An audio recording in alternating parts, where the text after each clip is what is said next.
Well, hello. Welcome back. Two of you so far. Been a while since I streamed again, but we're back again. Because why not? Felt like streaming, and I had a lot of big box games I wanted to kind of show off, so I figured why not? Well, let's do that. So, how's everyone doing tonight? Hopefully, you've had a good few retro weeks and everything. I know several of you are hanging out on Discord and everything, chatting, but it's always fun to see people out and about live. We're talking big box games tonight, and my very bad habit of continually buying them, I think, is the sum of it, basically. I think most of us have a hard time passing up opportunities when it comes to that, and finding big box games in the wild is really hard to pass up. Um, so I have a huge stack of big box games next to me here, besides this ones behind me, obviously. You guys already know about those. But I figured, like, why not just go through some of them and see if it sparks any memories? Does this one spark joy, perhaps? I know that PC big box games is something that's very dear to my heart, to say the least, considering how many I've picked up over the years, between the ones I had as a kid and the ones I've grabbed over time. Um, there's a lot of them, and there's something that just special with them. Keep coming back to big box games for collecting because it's such a I talked about it before, like the sturdy box, the feel of it, and having it on your shelf behind it just looks. I think they're neat, right? I remember years ago when I was starting to get back into retro stuff. Union Reverend, welcome. When I started getting back into retro stuff, and I was just watching random videos, and then LGR's videos came up, and then I saw on LGR, it was a random, I think it was part of like a different video, but in the background, there was a whole bunch of big box games.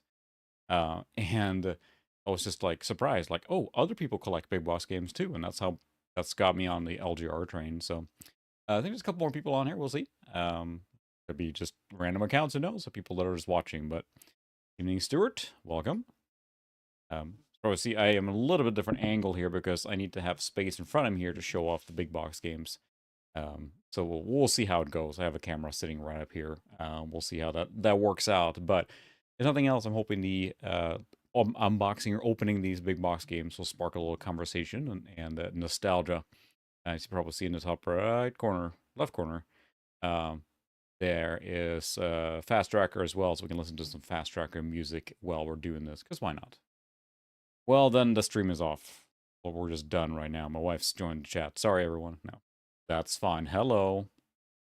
He shouldn't be seeing the collection here, though, so you may want to tune out when we start getting racking up the actual cost of all these. But to be fair, I don't spend a lot on these big box games. I have kind of like this is a mental limit for me.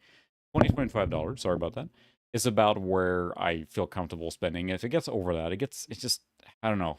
It has to be something really special. Even then, it's really hard to justify it. You look at games popping up, because I've seen like, Duke Nukem 3D, you can have that for, between $60 and $100, and it's just too much for a big box game.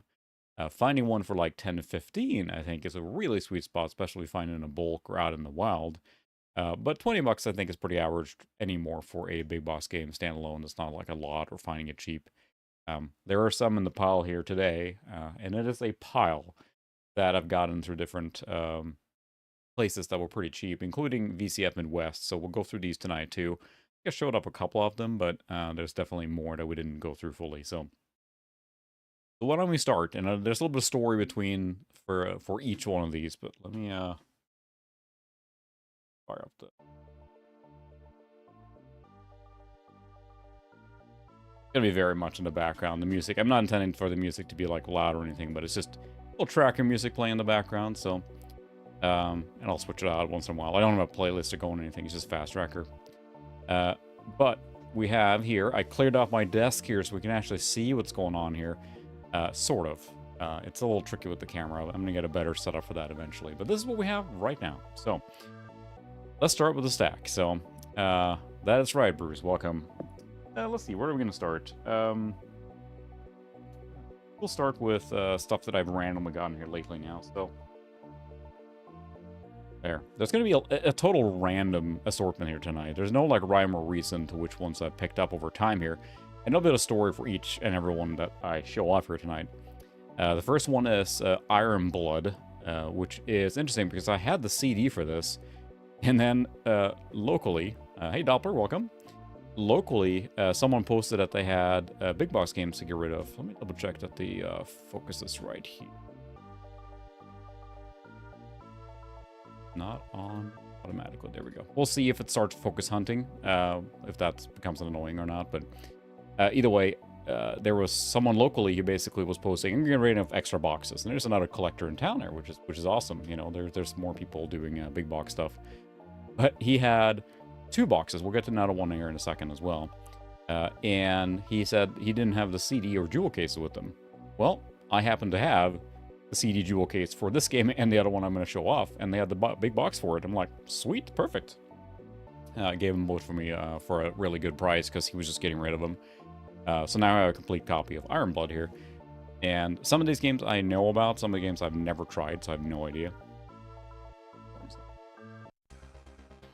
We'll take a look here at the back, basically. But this is a platformer for DOS. And it looks to me a little bit like a Cybernator kind of game. That's on Super Nintendo. Yeah, it is correct. This would be straight down. The problem is that the camera sitting up here, I don't have a straight... It's not a straight shot down. The camera is angled towards me a little bit. So yes, it is flipped a little bit. It's a little odd, but gotta work with what we have. So I'll figure out a better setup eventually with it more straight down. It is not a pure overhead one. So sorry, I haven't given you vertigo. But Iron Blood, yeah, pumping iron never felt so good.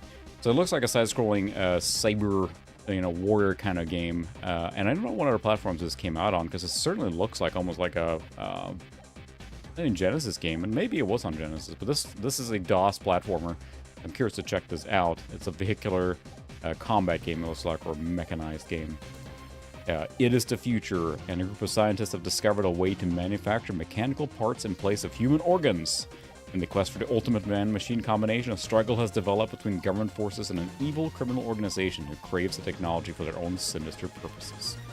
Got all the good parts about anime story. It looks like it has a little bit of anime style to it. Yeah, 4650 is the system requirements. That gives you an idea on when this was. This is very much a mid-DOS era game. Windows 3.1 or higher needed to view online user guide. The box is in really good shape too. So I had the jewel case for this, but then nothing else. And then sure enough, the local gentleman had the box. I'm like, sweet, it all works out.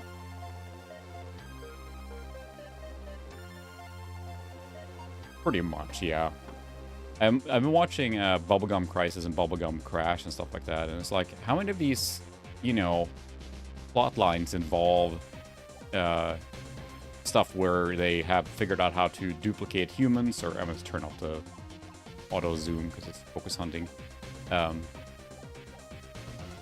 many of these plot lines involve like replacement parts or replacement humans and all that stuff? It's so common.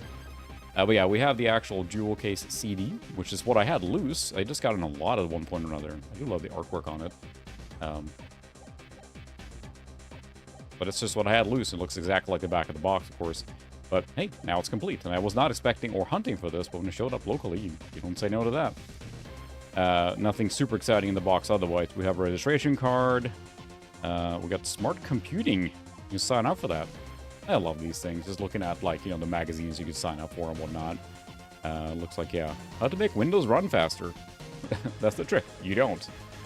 Rev up your PC, create web pages. Avoid online scams. Well, that might be handy today anymore. Computerize your financials. Yeah. We're not going to get smart computing how-to, but here's the stuff that's really cool to look at. And this is the product catalog, right? These are always just really fun to see because you can see the different games and stuff from the era. Expert software. Look inside for the best value on easy-to-use computer software for every need. This is very, very crinkled and stuff, so let's see if we can see it here. Yeah, home design 3D. That's fun. Oh, it's like a... Yeah, it's got almost like an index here. CAD, home playing connection, quick and easy CAD. Lots of CAD software. Gourmet dessert, vegetable gardening, flower gardening. It's funny because you think back to that era where you could go into a store and buy big box software for very specific purposes. Today that would be a web page or an online service. Back then, like, I want to go buy the great gourmet software. and it was bundled in a big box that you would go, you know, and it's wild that you would do that. I guess this is a CD-ROM, but I bet you saw these big boxes sitting on store shelves. Maps, ah yes, wedding planner, 100%, $100 off your honeymoon at Club Med. A simple way to organize a dream wedding. See, there was software for everything, literally everything.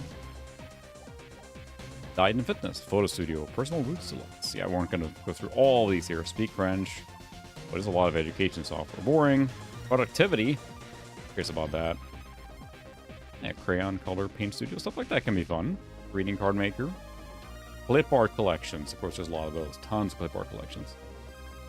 Evening Bluebeard, welcome. Ooh, yes. A10 tank killer is really good. I had experience from that. My neighbor had an Amiga 500 and saw it there. And I do have a PC version of it, the first one, but I never played the second one. Kind of iconic box designs for me. Put that song enough. Which another Lotus track. Again, the music is very quiet in the background. I'm not intending to override my talking, but if it does, let me know.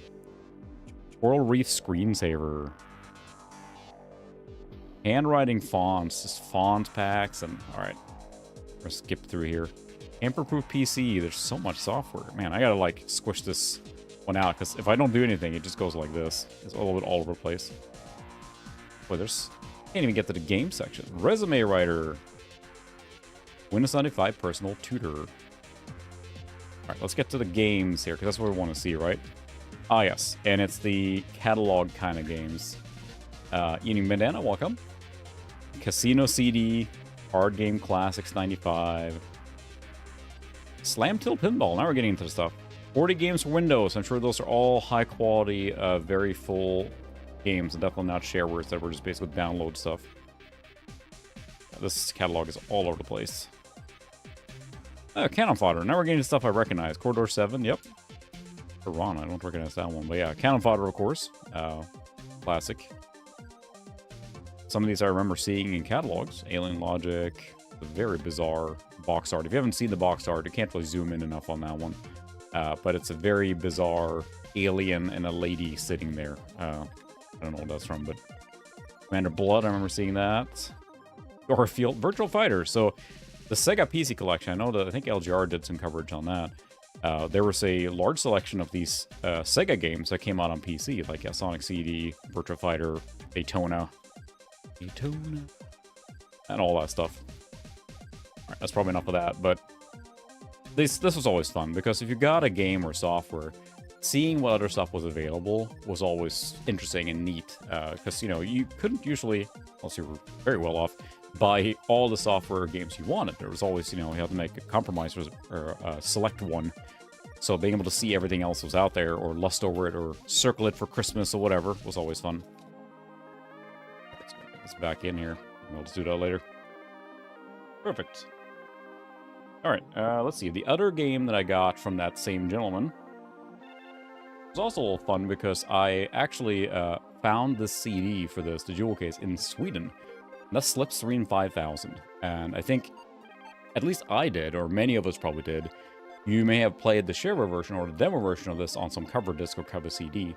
I did. That's how I played it the first time. It came on some random, you know, British gaming magazine as a shareware version to try out. And it's one of those flying vehicular combat games. And there were quite a few of them, but the difference with this particular one is that it's really flying. It's not just racing, just a vehicular combat racing. This is actually flying, and you can fly up and down and stuff like that within a limited track. Then you also have very interesting like characters that you can race with or against, etc. And I had, then the Pokemon Monkey. That's right, on the PC Gamer cover CD. Pokemon Monkey greeted you when you opened their CD. That was a great time. This particular game, I remember, playing the demo off a lot, and then just, you know, never buying it, assuming I would never get it. But then found the CD for it for like a couple of bucks in Sweden. I'm like, okay, picked that up. And then the gentleman here locally had Iron Blood and then Slipstream 5000 boxes empty without the CD. And I'm like, sweet. And he was just happy to pass it on to another collector, so that was great. So it's one of those, I had never hunted for this, never looked for it, and here we go. There's Slipstream 5000. Yeah, it's funny, it says there in the back, runs even better with a Pentium processor. Because this is one of those, like, you need a fairly beefy computer to run this well. The specs are very tiny here. Let's see, it is 46, I have to look at it here. 4633 minimum. That is probably something not enough normally, yeah. So it is a, early mid 46 game, but if I remember right, this does not run well on my 4633 that I had at the time, which would be the minimum required specs. Probably a 4666 or faster kind of game. I wouldn't force yourself to play this on a slow 46, because it is a full 3D engine. It's not 3D rendered for acceleration, it's before that, but it is a full 3D engine. Think terminal velocity, that kind of art style, basically. The thing I remember about all with this is that the draw distance is just like cut off. It's not like a smooth fade out. It's just bam, here's the end of the level. And that's always, that's what you had to do. But Gremlin Interactive made a lot of cool games from this era. Published by the Software Refinery. I never heard of that publisher. Distributed by Front Street Publishing. Who knows? Yeah, 1995 Gremlin Interactive. And Gremlin, yeah, they've done a lot of games. So that one I do recognize. And some of these have a lot of stuff in the box, and some don't have much at all. And that was the case, right? It mostly was about them getting... Wow, this is interesting. Okay. Huh. It also has the extra CD that I talked about, see? Bonus CD with 2 hits from Skid Row's latest CD, Subhuman's Race. I didn't realize this was in here, so this is a promotional CD that was included. That's pretty awesome. I'll check that out in my CD player. I love stuff like that. That's packing, sample stuff, bundle stuff, whatever. But that's awesome. That's included there. Because I think that they were trying to go with the Wipeout, most likely, because, Wipeout was huge in the UK now, and that's kind of launched the PlayStation there, made it as big as it was. Was that club demo scene? But the club scene that went with it, and I'm guessing that's they're trying to tap into this very Wipeout-esque game, except more flying, and, yeah, vehicular combat stuff. That's awesome. Please read your loading instructions before playing. So I wonder if this is a lyrics and graphics slipstream disc. So this is actually a multimedia CD then with the audio on it. So that's probably a warning. Don't just drop it into your CD player. I bet it has extra stuff on it. I'm curious to see if it's mentioned in the manual here at all. Take a look. But yeah, here's 5 kroner in Sweden. So this is less than $1 is what I bought that for. I was not expecting to find any games there, but bundled in just a huge selection of CDs and stuff. There were some CD-ROMs, and here was this for like $1. I'm like, sweet. I picked that up. Anyone recognize that? DICE computer games. Yeah, they're a little bigger these days. Question is what DICE was involved in this here. If DICE actually made this? Or Gremlin published? I'm not entirely sure, so... yeah, I'd be curious to check it out. But yeah, then finding that to complete it is just a, icing on the cake, because both of these separate were, I don't know, $12 total or something like that. And that's the stuff that I like finding, because, again, I don't like spending a lot on big box games, so I'd rather wait for the right opportunity and the right thing to come along. Exactly, yeah, and I think so. I actually had... I was into the, like, Eurodance dance scene. Don't judge me too much here now, because I unashamedly love that 90s dance music from Europe. And we used to listen to that playing Amiga 500, my friend and I.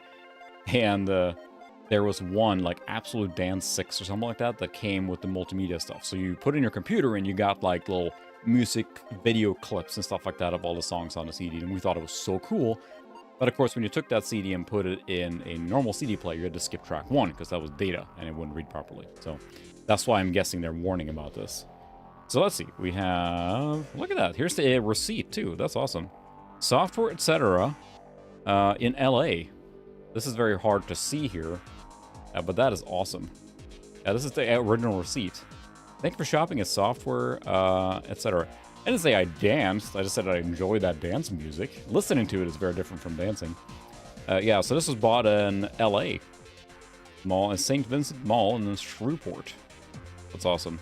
Salesperson 24. Shout out to Salesperson 24. Sweet. Really hard to see this. The total price of this game was $7.99. So it was definitely on the tail end. Oh, LA, you're right. I'm just thinking very well.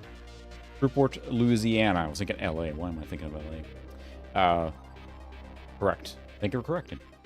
But that's awesome to find this kind of stuff. I love finding history with stuff, with these things. So this is software, etc. Then yeah, a store I never got to check out. They were gone before I moved to America. Yeah, looks like they paid for $10, but it was bought on in 1995. 1995 for $10. That seems awfully cheap, unless it's for something else. I'd assume it's for this game. Yeah, it says tax. Yeah, 66 cents. Wow, $8 for a game that came out that same year. That seems odd, but that's what it is. They were trying to clear shelves, maybe. We got some registration stuff, like usual. Electronics Entertainment. Ooh, there we go. Electronic Entertainment Magazine. Oh, yeah, it's E3. This is a E2, Electronics Entertainment. Oh well. All right, here's the actual manual. The manuals can be really fun, because they're the ones that, especially what I did, was that I was reading the manual when I couldn't play the game, right? It was really fun to do that. Yeah, some of those enhanced CDs were fantastic. I really did enjoy that era of being able to take your, what came with your game and put it in a CD player, or vice versa, take your CD and put it in your computer and see the cool stuff. Yeah, here's some information about the Skid Row. To view the information on the band and see the graphics, put the Slipstream CD into your CD drive and start Windows. Once in Windows, select the Program Manager group icon and double-click on the left mouse button. Instructions unclear. In the Program Manager group, select the main group icon and double-click on the left mouse button. Select the File Manager icon and double-click on it with the left mouse button. Near the top of the screen, you will see a number of disk drive icons. Select the CD drive and click on it. On the left side of the screen, you should see a D:/Skid Row. Double-click on the Skid Row directory. On the right side of the screen are several BMP files. To view them, simply double-click on the file you wish to read. View. Wow, that is just explicit instructions. I know, hey, I work in IT, some users need that, but that's pretty funny. So that's how to use that. So it has just extra image and stuff. Maybe we'll check that out here later. We do have Windows 95 computer running right now, that's what you're listening to, so. Yeah, it's just when they were trying, like, I think it came about, and you think about it, you have this big box, there's a lot of space in there, and some games needed it, don't get me wrong. There was, some of the flight sims and simulator games had so many things in their manual, a ton of stuff, right, that the boxes needed to be big. But then they had these that had less manuals or smaller manuals. They could afford to have just random stuff printed in here. So we're going to speed up a little bit because I realize we're going to take all night here for just going through a few games because we have a lot to go through. I'm not sure everyone realizes how many box games I've picked up as of late. Yeah. No color manual, so that's a little bit bummer, but it has information on all the levels and how to play the game, all the characters, because it definitely... Ooh, here we go. Nice. I have a soft spot for the Strike games. There's a new one coming out. Not Strike game, but a Cleared Hot game is called, and it's a spiritual successor. I'm going to check that out and maybe even play it on stream in the future. Yeah, Desert Strike and Jungle Strike, the PC version, so... That is Slipstream. 5,000. You can tell it's the future because it has 5,000 in the name. Maybe we'll check out that Skid Row CD here in a bit. That's actually pretty funny. Worst part is getting all the stuff back in the box, because that is near impossible in some cases. So the fact that it came with the CD is awesome. Oh, can't forget the receipt. I want to put that back in. All right, let's see. Which track? Let's see what we're gonna do next. We'll do another one quick here. This is actually new. This is Far Cry 3 Blood Dragon. We're not gonna spend too much time on it. This is for limited run games. They released a version of Far Cry 3 Blood Dragon physical box. PC, and it's one of those cheaper ones, but it was pretty cheap, so I couldn't resist picking it up. There's not a ton in here, so we're just gonna look at it real quick. I do love the fact that they have stickers and stuff like that to make it look like it came from a mall from the 80s, you know? So. Oh, okay.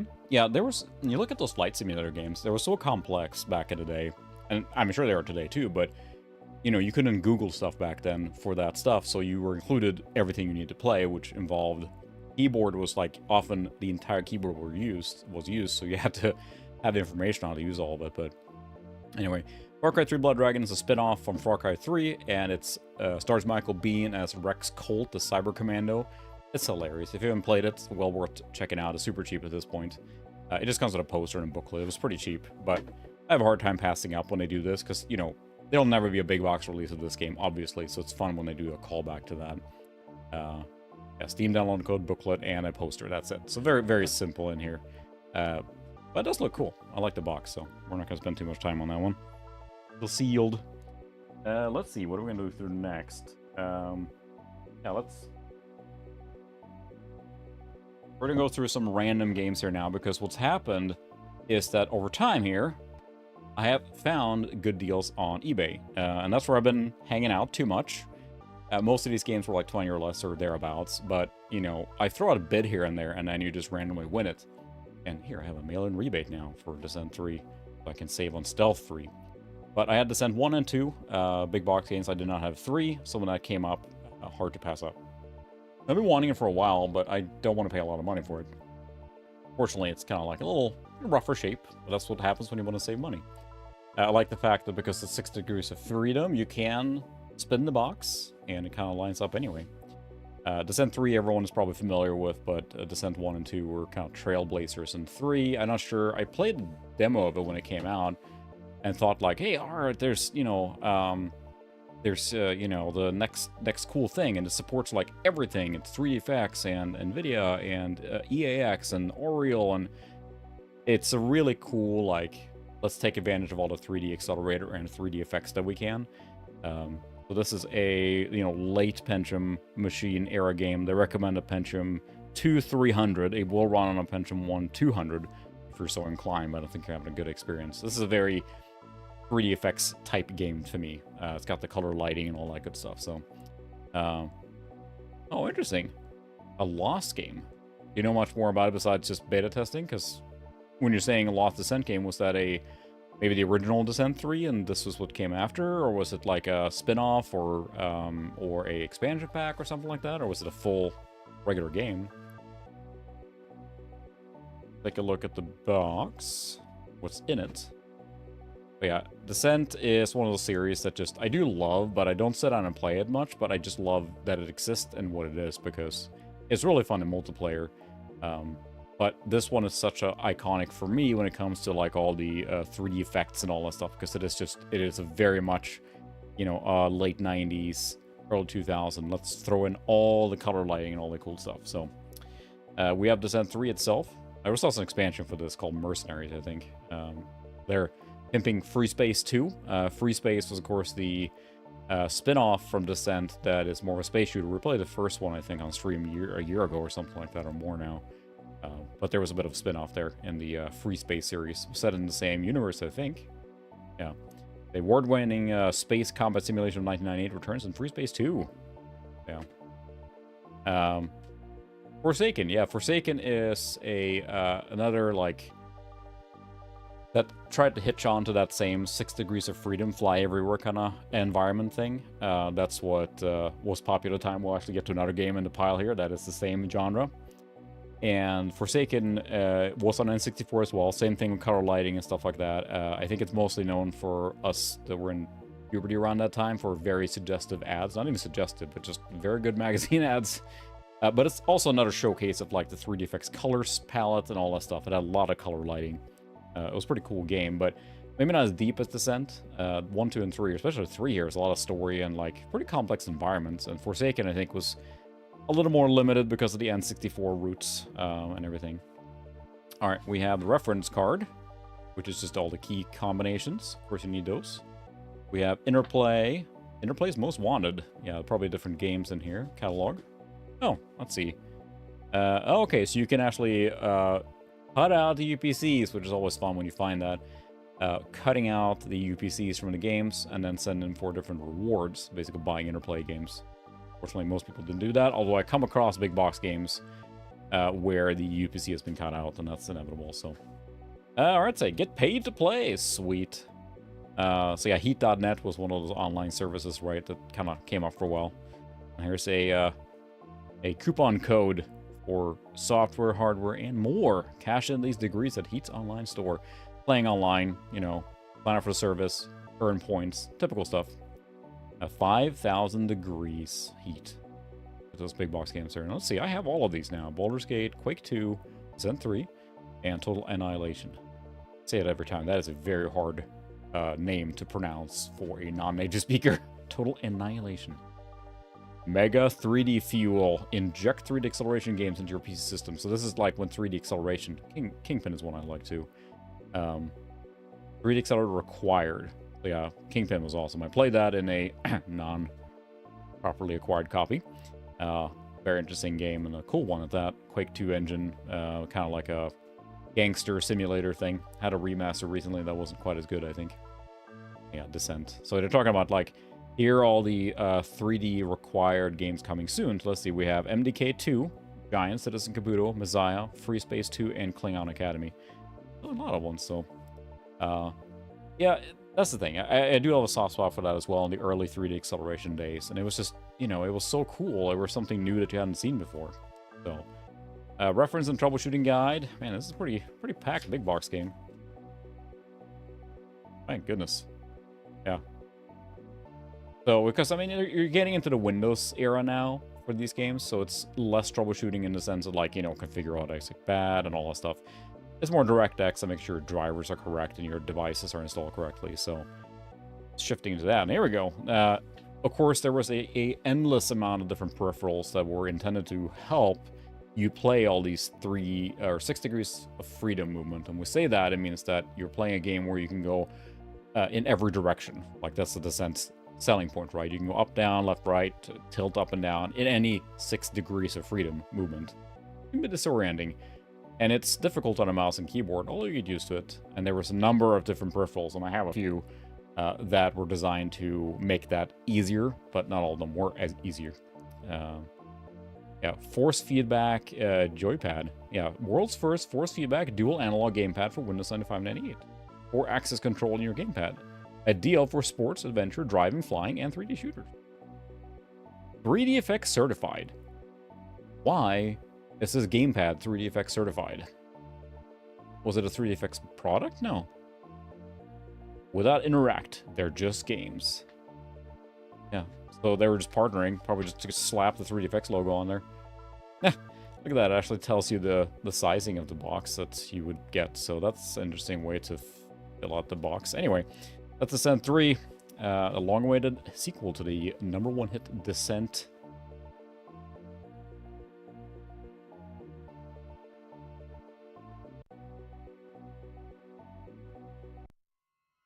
I was randomly switching mods tracks in the background there, so. And all of it in the box here. Again, I can't stress how many box games I have sitting here now. I've been on a spending spree lately with these games, and it's just, I don't know, once you start going, it's hard to stop, so. Let's see what we do next. So, I am tempted to open this one here now on stream, because this showed up really cheap, and I couldn't pass it up. That's often what happens, like a game shows up on eBay, and it's just, you know, no one's bidding on it. Battlecruiser 3000 AD had a long and storied development. And you're right, Banana, this is the meme game of all meme games. Battlecruiser had multiple revisions, and it's one of those, like, shot way too high to make a game that is way too complex. And the idea being is you pilot your battlecruiser, and the idea being that you can, you know, it's almost like Star Trek. You can steer your battlecruiser around, and I never played any of them, I should say. I just know them from, yeah, the meme stuff. You can pilot your battlecruiser around like a Star Trek ship, fly fighters, walk around your ship, land on the ground. It was intended to be almost like, imagine what No Man's Sky is today. It's almost like that back in the 90s, and it shot way too high. So the first game had so many bugs and was so bad because I think it was developed by one person. Yeah, exactly. Star Citizen and No Man's Sky. And it's one of those games that just, it never lived up to the potential that it was promising. They just couldn't. It was just going too high, going too far. And I think there's been fan patches, stuff like that, but it was re-released like 3 times, I think. He made the same version of the game think the vision was still there. Like, think about David Braben, like, for Elite and stuff like that. They wanted that vision there, but, yeah, it's true. I think that if you play this game straight out of the box, you'll have a bad experience. There were lots of patches coming out, and I think it's been at least playable eventually, but there's fan patches, stuff like that, to make it more palatable, if you will, because it is a game that was never really finished. So when I saw it come up cheap, the version 2.0, I think there's a 3.0 and then a 4.0, not named accordingly, but they have different names, but they kept re-releasing the same game over and over with the intent that it will finally get there. I don't think it ever got there. So yeah, very right. This is definitely what turned, and you know, what your Star Citizen today, or yeah, No Man's Sky. Games that never really get finished. Now, to give No Man's Sky credit, they went from a game that was very unfinished on launch to then just keep adding features to the point where it's probably the biggest redemption story in video games, where they have made a game that is incredibly expansive now. Took a few years, but you get a lot for your money buying that game if you want a space wandering game. Yeah, this, let's see, Pentium 166, I highly doubt that. Pentium 200 or higher processor recommended. 1998. Okay. Copyright 89 to 98, 3000 AD. So I think, excuse me, that's the name of his company, 3000 AD. You can look it up, but there's a lot of stuff around that. Battlecruiser. It just never, you know, never got there. Yeah, 95, 98 CD-ROM. But it does require 3D effects accelerator thing. So I'm curious to check it out sometime, because it's got that, like, early, you know, 3D effects style to it. And being able to go, like, the promise is fast, and it sounds amazing, right? But you got to deliver on that promise, too. So, compared to, like, you know, your Elite games, stuff like that focuses more on space exploration. So, we're not going to open it tonight, but I am curious to stream this at some point, just to give it a shot and see what it's like. Because, like, I've only read the meme stuff about this game, never been finished, but here we have it. At least one of them. I think the 2.0 is probably better than the original one. The original one was apparently super buggy and never finished, so... And I gave up and moved on to the next game, so... let's see.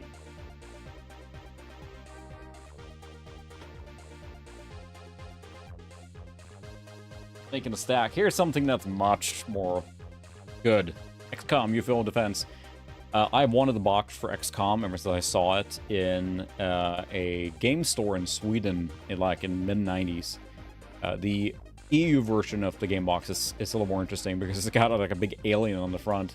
It looks kind of bizarre, but it's much more like, you know, I don't know. This one is pretty basic. It is missing the manual. That's kind of the drawback because it was pretty cheap. That's the reason why I bid on it. I threw a bid on it, and no one else outbid me, so I won it pretty cheap. You can buy the manual separately, so I'll probably do that at some point. But so we have no manual in here, otherwise it is complete. So that's a big drawback. And the manual is pretty nice. I may have to pick that up as well. But I just wanted the box on my shelf. I think everyone knows about XCOM UFO Defense. Eating Foil Fresh, welcome. I mean, I don't know what else I can say about XCOM. It is the quintessential, like, Gollop tactical game that tries to do everything and succeeds at all the things it tries to do. It's amazing, really. You think today how many of these strategic games that are similar follow this blueprint, especially the newly revitalized XCOM series, which is really good. The remakes 1 and 2. And this is a really good game. It really was set apart by how well all the pieces put together. And it's interesting, too, because the first one has kind of like an anime style to it. An intro, I'm sure everyone has seen the intro. It's really awesome. And they kind of ditched that for 2 and made more like a Lovecraftian horror theme. We have Stream 2, and that's the one I had. Still looking for that one. It does show up all the time, XCOM 2 on eBay, but it usually, I mean, it's a bit higher price. I'm like, I'll just wait for a good one to appear. So we won't have too much in here because we're then missing the actual manual, which is a bummer, but I will get that eventually. Technical supplement on how to run a game. We're firmly in the DOS era now, of course. This came out on Amiga as well, and a lot of platforms, so... Get the competitive edge. Microprose, of course. They're back again, Microprose. And we have 2 of the same catalogs. We have double the fun. Seriously, double the fun. Microprose is back. They're a fantastic publisher, of course, especially in the 90s. They're publishing games today. And that game I mentioned earlier, Cleared Hot, that's a Strike re-release, if you will, or a spiritual successor to the Strike series, was picked up by Microprose to be published. The developers were ecstatic because, like, hey, here's everything we wanted from the 90s, and they're back. Micropost was a powerhouse publisher in the 90s, of course, between Civilization and everything, but they did go under eventually, like many of the companies from that era. F-14 Fleet Defender, never played it, saw the box. They did a lot of simulator games. Air Simulation, 1942. Cross the Rhine, a lot of military simulation games. There's football. Why not? American football. Of course, the ones that we do care a lot about, for me at least, Pirates Gold and Master of Orion, two fantastic games. Bloodnet, I remember that. Didn't play it. A lot of these games that I remember seeing in catalogs or in sales listings, but never actually played them. We do have Railroad Tycoon and Civilization, the most iconic ones from Micropost. Probably has got to be Civilization, among others. They had a really good publishing streak there for a while. So many good games. They really were a powerhouse publisher. But yeah, there was a lot of military games. They really focused on flight simulators and stuff like that. So you can see here, yeah, Flying Fortress. I do have that one. Love that one. Fighter. World War II pack. Gunship 2000. A lot of these were published on different platforms, and then they were maybe re-released, or yeah, there's an actual list here you can order. Oh, okay. I'll have to check that out too. I remember seeing the ads for it and stuff. Phantom of the Opera. Return of the Phantom of the Opera. Cool. That was in there somewhere. There you go. Return of the Phantom. Nice. You can order all of them here. It looks like, let's see, the prices. Yeah. So $60, for example, for F-14 Fleet Defender in 1993 or 94 money is probably, you know, 80 or more today, I'm guessing. I'm not going to do the inflation math, but I'm sure it is. So games were not necessarily cheap back then. You could buy the older ones, right, for $25. But, you know, here's a brand new game, $60 in, you know, it was 1993, I think, thereabouts. Sid Meier's CPU Bach for the 3DO interactive multiplayer video system. Yeah, let's not buy it. Let's see. Don't forget to be sure to fill out your warranty registration card. Someone did fill this out. So XCOM, they bought it on 7/22 of unknown year at Chips and Bits.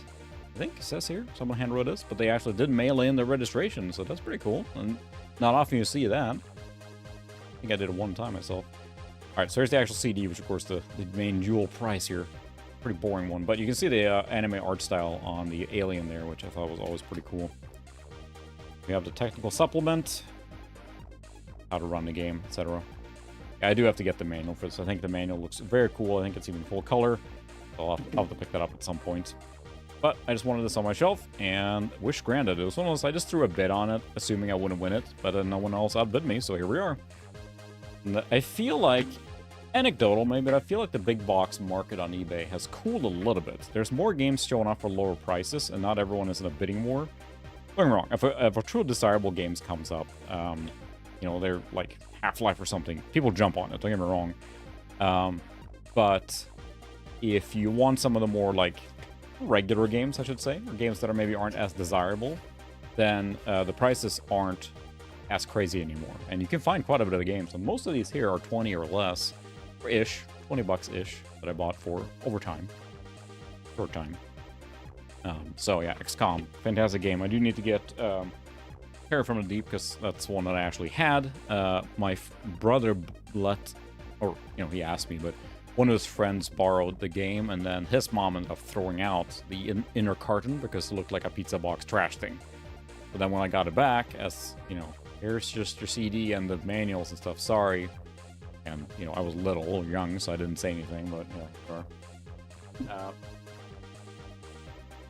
One that I've wanted for a long time, just because it's so iconic. Okay, Chips and Bits, cool.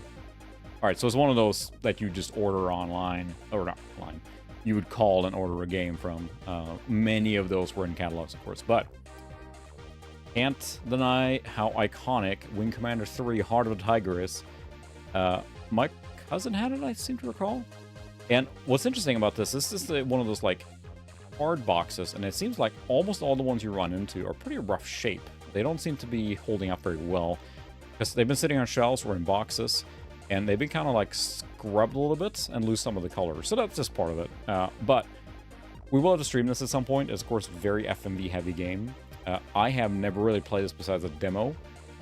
But I knew about it, you know, but I wasn't super interested in that kind of like, you know, the whole movie thing. But this is literally an interactive movie, right, with some space game thrown in. It was a big deal because it had Mark Hamill and John Rhys Davis, and McDowell. And it's such a iconic game in the history of video games, really. And I think this was probably on 3DO and stuff like that, too. I seem to remember. But it was, you know, it's an interactive movie. Actually, at VCF Midwest, I forgot her name, but there was actually a full setup of Wing Commander series, which was really neat to see. She had a display set up with individual game, or all the Wing Commander games running on individual machines. So, I think so. Let's take a look. Copyright, what does it say? Directed by Frank Savage. Yeah, I think so, 95 or something like that. But it was a big deal that it came on so many CDs. It was such a, yeah, the first true interactive movie for your home PC. There was a collector's edition that came like in a film reel thing, which, you know, again, sold that whole, like, you know, it's a movie in a box theme and everything. Because, I mean, the big selling point, I don't think, was the game itself. It was the interactive movie pieces. Because there were several hours of movie they shot for this. But Chris Roberts always wanted to, of course now it's on Star Citizen, always wanted to make this interactive space opera, right, which he got in this game, because Wing Commander 1 and 2 tried to do that, but this was the first, like, CD-ROM one, so they really pull out all the stops. Yeah, assemble casts featuring Mark Hamill, John Rhys Davis, Malcolm McDowell, Tom Wilson, Jason Bernard, and Ginger Allen. Some of these are more or less well-known. But, you know, it had... yeah, 32-bit computer technology fully utilizes the power of the 46 or Pentium. SGI rendered virtual sets in both VGA and SVGA, play direct from CD, over 3 hours of live action video, plus dozens of hours of gameplay. It was a big deal when this came out. It was very touted, and of course came on a lot of CDs, as we'll see here in a second. But I'm curious to play it. We should definitely stream this at some point. And we'll find out. We'll count there. Welcome, Brett, if I didn't see you earlier. It looks like we have a fold-out thing. Oh my goodness. It's a fold-out thing with all the ships and everything. The Kilrathi Warbirds. And then you have the Terran Confederation spaceships. I always felt like the Wing Commander, like, they didn't go that deep on the design of things. And it seemed to really be, you know what, I don't know, it has, to me, not a super iconic design of it. Wing Commander series in general. I have Prophecy 5, and it looks very generic. The big selling point here, to me, was the interactive movie pieces, so... well, this is cool that you get this kind of stuff. It was fun to read through. Option screen here. Looks like we have the install guide. Typical black and white install guide. Creating a boot floppy disk. Ah, yes, we have the shortcut. This is always handy for, you know, space games, flight simulators, and everything, so you can actually see all the shortcuts and game inputs, because otherwise it's really hard to keep track of, especially ones that, you know, require you to balance shields, select your weapons, waypoint, etc., etc. So the list goes on. So yeah, keyboard commands, tons of those. We do have an actual, yeah, Victory Streak, your personalized guide to the TCS Victory, and Victory is their carrier, space carrier, basically, that carries all the ships and everything. Yeah, there we go. Information about the characters, social structure. It is a little sad when they do a black and white manual. I get why, but, you know, this would have been enhanced so much by color. Bad, so. Ooh, nice. Under Killing Moon, we have played, of course, before. That is a great game, too. There's something about the FMV era, right? There was something promising and new about that time. Same thing with the 3D effects, right? Something new comes along. The CD-ROM media being available on PC, and, you know, how big the games could be, and all the videos, and it feels very sluggish today, but thinking back to then, the fact you could have basically a movie in your game was like, oh my goodness, this is amazing. Even though you heard the CD spin up every time, it was like, you know, that was a big deal. So yeah, there's some briefing, some background story, all the spaceships again. Yeah, information, crew messages. We have, let's see, registration. You can say what you have. If you register this game, you have a 286 and you're trying to play this game, you're on a bad day that is actually on here. I also own these computer games from Origin. Ultima, Trilogy, Ultima, Wing Commander. Yeah. All the Wing Commander games here. This is all Ultima, which is, of course, Origin's big deal at the time. So, oh, yes. There was a behind the scene, I think, inside Wing Commander 3. That'd be awesome to check out. I'm assuming this was a VHS tape or something. That was a guide, I see. So, never mind. It's just a guide. And here we have the Wing Commander 3 Heart of the Tiger play guide, which, there we go, that's color. It gives you a little more quick information on how to play the game. This is what you normally would get in your jewel case, right, directly. But since this is on 4 CD-ROMs, yes, 4, I know you were asking about that earlier, 4 full CD-ROMs.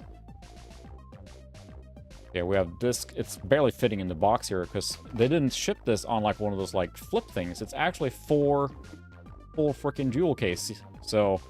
And that was a big deal. I remember these games in the early, you know, multimedia era where they all were just like, you know, this comes on X number of CDs. It's better that way. You know, here's 7 CDs. This game is the best.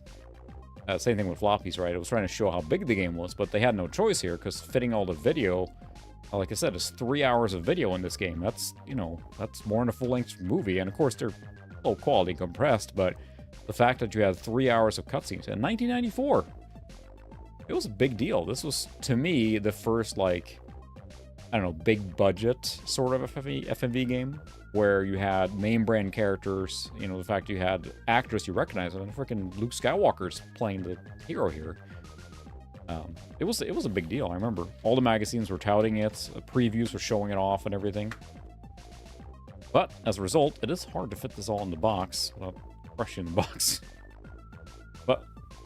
yeah, we'll have to stream that at some point, because I'd like to play it and just check it out myself and see what it's about, because, yeah, exactly. More CDs for floppies. I think back to the Amiga, then there was the Romance of the Three Kingdoms. One of those was, like, on, like, 10+ floppies. It was ridiculous. So, yeah. Wing Commander 3, Heart of the Tiger. Iconic game. And I think everyone's aware of that one. And following up on that one, because, you know, you start collecting something, how can you say no to keep expanding the series? Here's Wing Commander 4. Same thing. I just was browsing around and just saw Wing Commander 4 for a good price. Phantasmagoria was like freaking 7 or 8 CDs, wasn't it? It was ridiculous. Of course, a direct sequel to 3 with the same actors. Slightly later, it was Windows 95. So, same thing here. Very FMV heavy game. And the same thing on Rise Davies, so direct sequels. Shot on film. Throttle and rudder support. Starring Mark Hamill, Tom Wilson, John Rhys Davis, Jason Bernard, Robert Rusler, and Malcolm McDowell. We'll stream that one as well. I do have Prophecy, which is the 5th game. Who I know? I'm just looking at that one. There's no actors in that one. Maybe I got that wrong. But the box on that looks way more generic, so... yeah. Price of Freedom, which is, again, this is what I would expect, right? More that you got in the other one. So you don't have to worry about the jewel cases being in there, so... a lot of stuff in here. Let's see, we have the kind of manual going on here. Right now, there we go. Price of Freedom. $1.05. Text excerpted from the initial chapters of Wing Commander, Price of Freedom. Yeah, information, kind of get you set up with it. Black and white, but information about the game. We do have the installation instructions. We have the EA catalog. This is when you get some fun. Oh, yes. The 90s. You gotta have screaming people to really sell your game, so. Mad Dog McCree is one of those games that, like, it's really cool, but you play for a little bit and like, wow, okay, that's neat, but... Sega! Yep. Say No Remorse, of course, one of my favorite games. EA had some bangers around this time, too, because, yeah, Dungeon Keeper, Syndicate Wars, also fantastic. I do have the EU box for that. I bought it when it was new, so... Gene Wars, I remember that one. Probably one I should pick up at some point. You could crossbreed different aliens to create your, like, super soldier stuff. Theme Hospital, one I really miss having. Theme Hospital is so much fun, and I had the big box for it and it got lost. They are unfortunately quite desirable now, so. Creation, I don't remember that one at all. Submarine, School of Hyperintelligent Dolphins, okay, whatever. And of course, EA published from the Jane's brand so many flight sims, it's ridiculous. So many of them. I don't know how many there are of those Jane's flights in total, but Privateer 2, I did have that box as well. I got that super cheap in Sweden. They were clearing out big box games at the end of the generation for them, and I think I found it like it was, I mean, less than 10 bucks in a local store new. So I picked it up because like, cool, big box game, super cheap. Didn't play it much, and then it got lost. So I would love to get that one again. I've seen it pop up once in a while, but it's on my list to find cheap, so. Kilrathi Saga just puts Wing Commander 1, 2, and 3 together. Force Crusade, no regret. Ultima Online, didn't play that. Had a lot of fun. Need for Speed SE. Ah, yes. I love the original Need for Speed. Road Rash was on PC as well, although I attribute that one more to like 3DO and Sega for me, Genesis, etc. Ethereum Classics, yeah, Privateer, Theme Park, Ultima 8. All these, yeah, Syndicate Plus, Complete Ultima, Wolfpack, Strike Commander. There's a lot of good games from that era. Go to http://www.ea.com/. That's the cool place. Kids go. Installation manual. Even more. Again, you couldn't look this stuff up. You had to use what was in there. Registration card. Register now and get free stuff. I don't think I will. We have licensing. Yeah, it's the thing. And, you know, we can wax nostalgically about all these studios that were chopped up and sold, so it's a bummer. Yeah, we streamed Ultima 8, and I had never played it, so playing it then, we didn't even go through the first town. I feel like it's one of those games you really got to be committed to play, and I did not understand how poorly received 8 was compared to 7, which is universally loved, it seemed like, so go to stream 7. A grant of license. Microsoft grants you the right to use copies of the software only as part of the Electronic Arts software games, as such software was included, and only in conjunction with the validly licensed copies of the Microsoft operating system. Yeah, this is your EA license that you have to scroll through and accept, so. Broderbund troubleshooting guide. Again, different settings, what to check. And here's the play guide, which is kind of what you would get with the jewel case normally, right? So this is in color. Because we have a binder here with CDs. That's why it's not in there. Ooh, here we go. Here's some reference card as well. This would be really handy on a game like this that has all the keyboard shortcuts and everything, including how to play with a flight stick. So we'll check this out sometime too. And then you have the actual binder. So let's see. We have 1, 2, 3, 4, 5, 6 CDs. Gotta fit that video in there somehow, right? So 6 CDs. So this is a pretty good one, contender for one of the bigger multimedia games, to say the least. So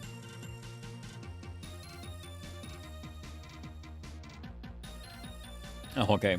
I didn't play Ultima really until Ultima Online, and you know, it feels like Ultima was such a key part of a lot of people's growing up. It just wasn't for me. I didn't play Ultima games until later. I think I'm just a little younger for that, so.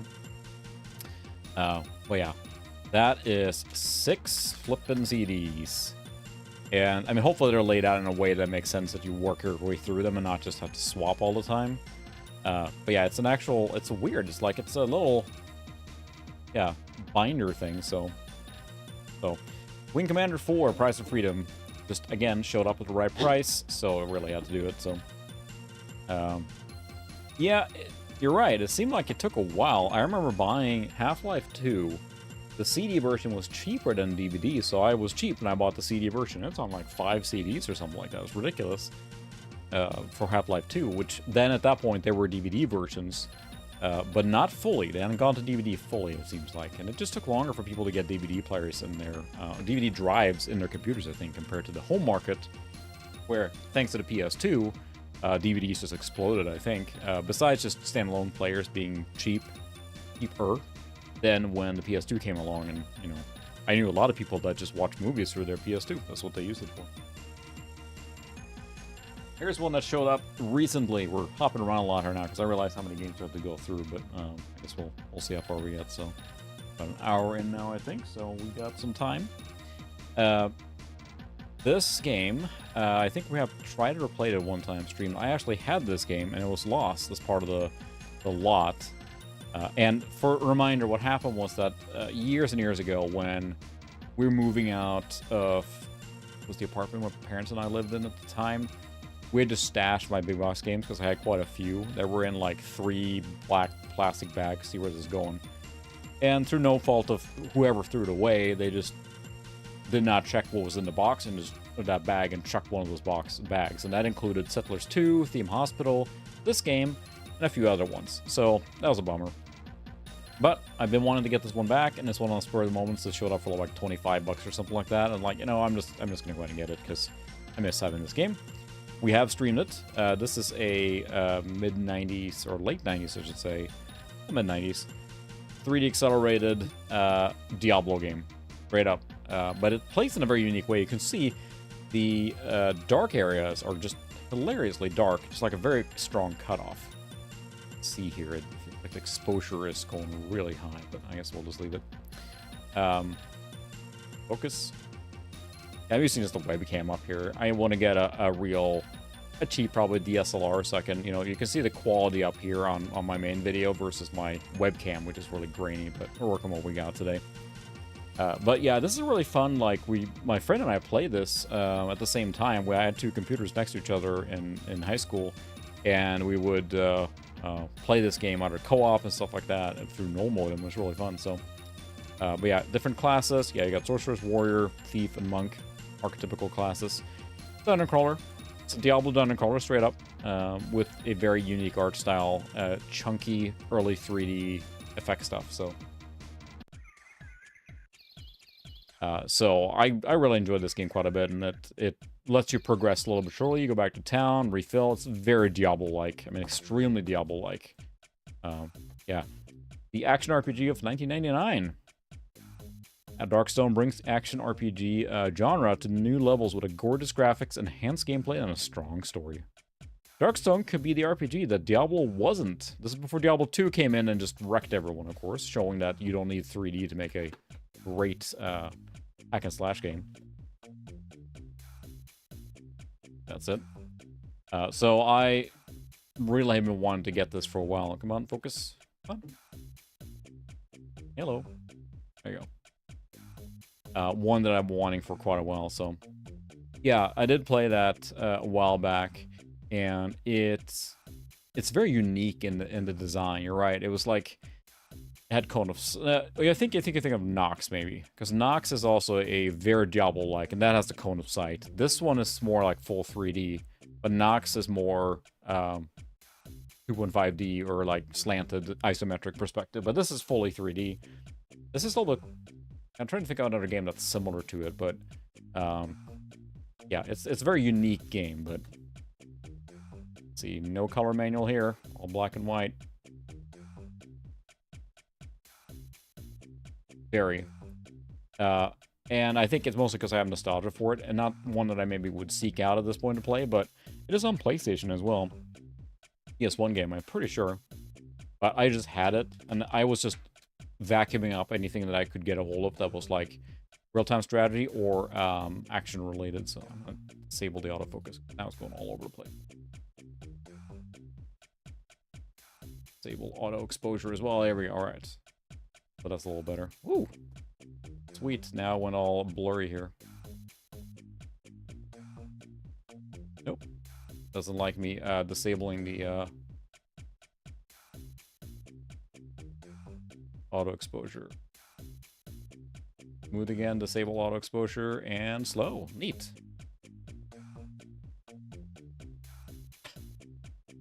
So setting the auto exposure, or the exposure level, manually slows down the frame rate. Neat. We'll leave auto exposure on then, so it's overexposing, it feels like, but then it's break. Yeah, whatever. I'm trying to not be a perfectionist. It's difficult because I'm trying to make everything a little more, you know, whatever. Let's just roll with it. It's not going to be the end of the world. I can figure out the setup later, but I spend a lot of time doing just over the top, trying to be perfectionist, doing the streams and stuff. And you know what? I know most of you don't care, but it becomes like an obsession to make it as perfect as possible within the framework I have. So trying to just be more laid back about it. You know, if it's not perfect picture quality, whatever, let's go with it. And I'll say, maybe I should enable that so you have like ghost hands, because that was kind of the blurriness you got in some of those games. Especially those early CD games.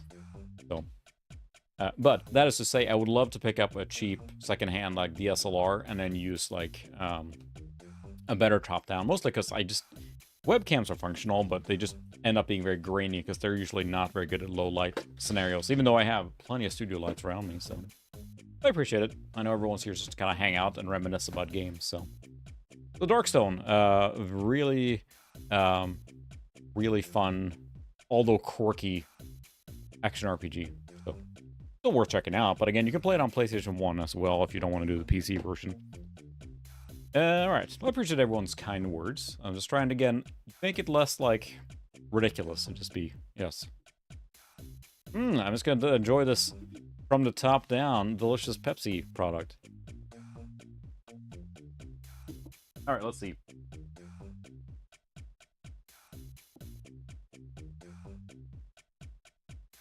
Yeah, I'm trying to cut down on the caffeine at night, because I do love my caffeinated sodas, but I also realized that it was getting harder for me to sleep. I'm getting old at night. I'm trying to cut back on the caffeine in the evening.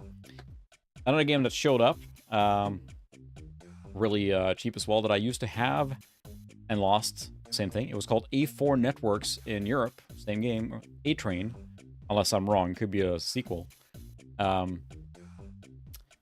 It is a little bit, and I think it's when they do that is to try and sell it again if it had a bad launch or something, and they're trying to make it.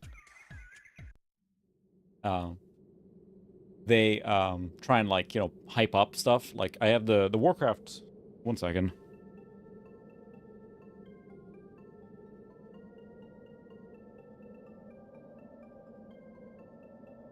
Show this real quick because I mean, look at that. You're right, it is a little bit insulting to the artist. I'm not going to take this off because it will probably rip the whole box, but just the fact that it's just like, you know what? We're just going to put a huge sticker right in front of the box, and this is what you see in the store, you know? Not like wrapped on the plastic or anything, nope, just a massive sticker right in front of the box. So, anyway, A-Train, it's one of those games that seems cool, but it's real difficult to figure out, and I think it was huge in Japan. They're still making them, to my knowledge. To me, this is the precursor to your Transport Tycoon.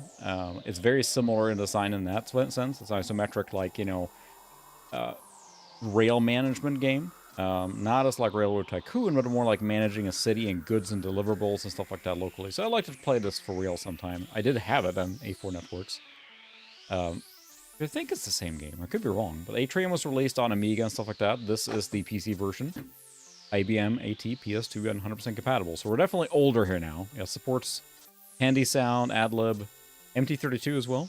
Soundmaster. EGA, VGA, MCGA, Hercules, Monochrome. It tells you. 3.5 and 525 discs included. But there's something about Maxis boxes. Yeah, this is a Maxis game. You know, it has a lot of similarities with SimCity 2000 and Transport Tycoon and things like that. But it's a very Maxis type game. But I love the design of it. Like, the box is great. Got that, like, you know, simplistic art design that you might see in, you know, a catalog for, or something that has to do with, like, urban design. Right? So on. It fits very well with the SimCity boxes and everything. They are very complicated, yeah. No denying that they're complicated. And that's, I think, maybe the thing that made this game maybe not... So, the art itself here, it's similar in design, but it's not this cool. But it does have isometric view to it. Let's see if you see it on the back here. So you see a little bit there. Of course, I don't have to focus on. But it has very much a Transport Tycoon-like isometric view to it. And again, they're still making A-Trains, to my knowledge, in Japan. It's very popular there, and always has been that series. And there's a lot of entries in the series, and most of them did not make it west, to my knowledge, so... Yeah, we have the actual, you can see the glue coming through here. We have the actual floppies. Kind of doubt these work. So these are 3 floppies versus our 6 CD-ROMs. We'll look through this in a second. Here's the Maxis catalog. And now we get into some games that have a lot more to them, which is why the manual is yeah, this is a real manual. This is how you know this game is challenging or difficult. Because it has to include all this stuff. And you can see the, you know, feel to it about that being a sim game. It's, you know, very SimCity adjacent, SimCity 2000 adjacent. But yeah, it's about managing train networks in the city. The art style also, a lot of this actually overflows to Transport Tycoon in my mind, with similar like that style kind of mid-century stuff. I guess that's probably the best way to say it. It's like the mid-century, like futuristic look to it. Americana. But it's almost like a train fetish game in the sense it's really leaning into the trains and the stats and stuff like that. So, correct. Good noticing. Yeah, since we only have one hole punch, this is our 720K floppies. 1992. Maxis. But yeah, they came out on Amiga, I think it's on Atari ST, probably on some consoles too. It was out on a lot of stuff. Manual addendum. There's something about some of these simulation games that just is just really nice. The boxes are usually pretty nice. Even has a back filler to make it less flopping around. Yeah, we have the system information and manual addendum. I've installed the game. And we have reading electronic engineers. We have feedback where you want a toy. Send in information. Please fill in this card and return to Maxis. A-Train DOS. Well, let's take a look at the Maxis catalog. I know that, I think LGR has gone through this several times too. I know he loves the Maxis games.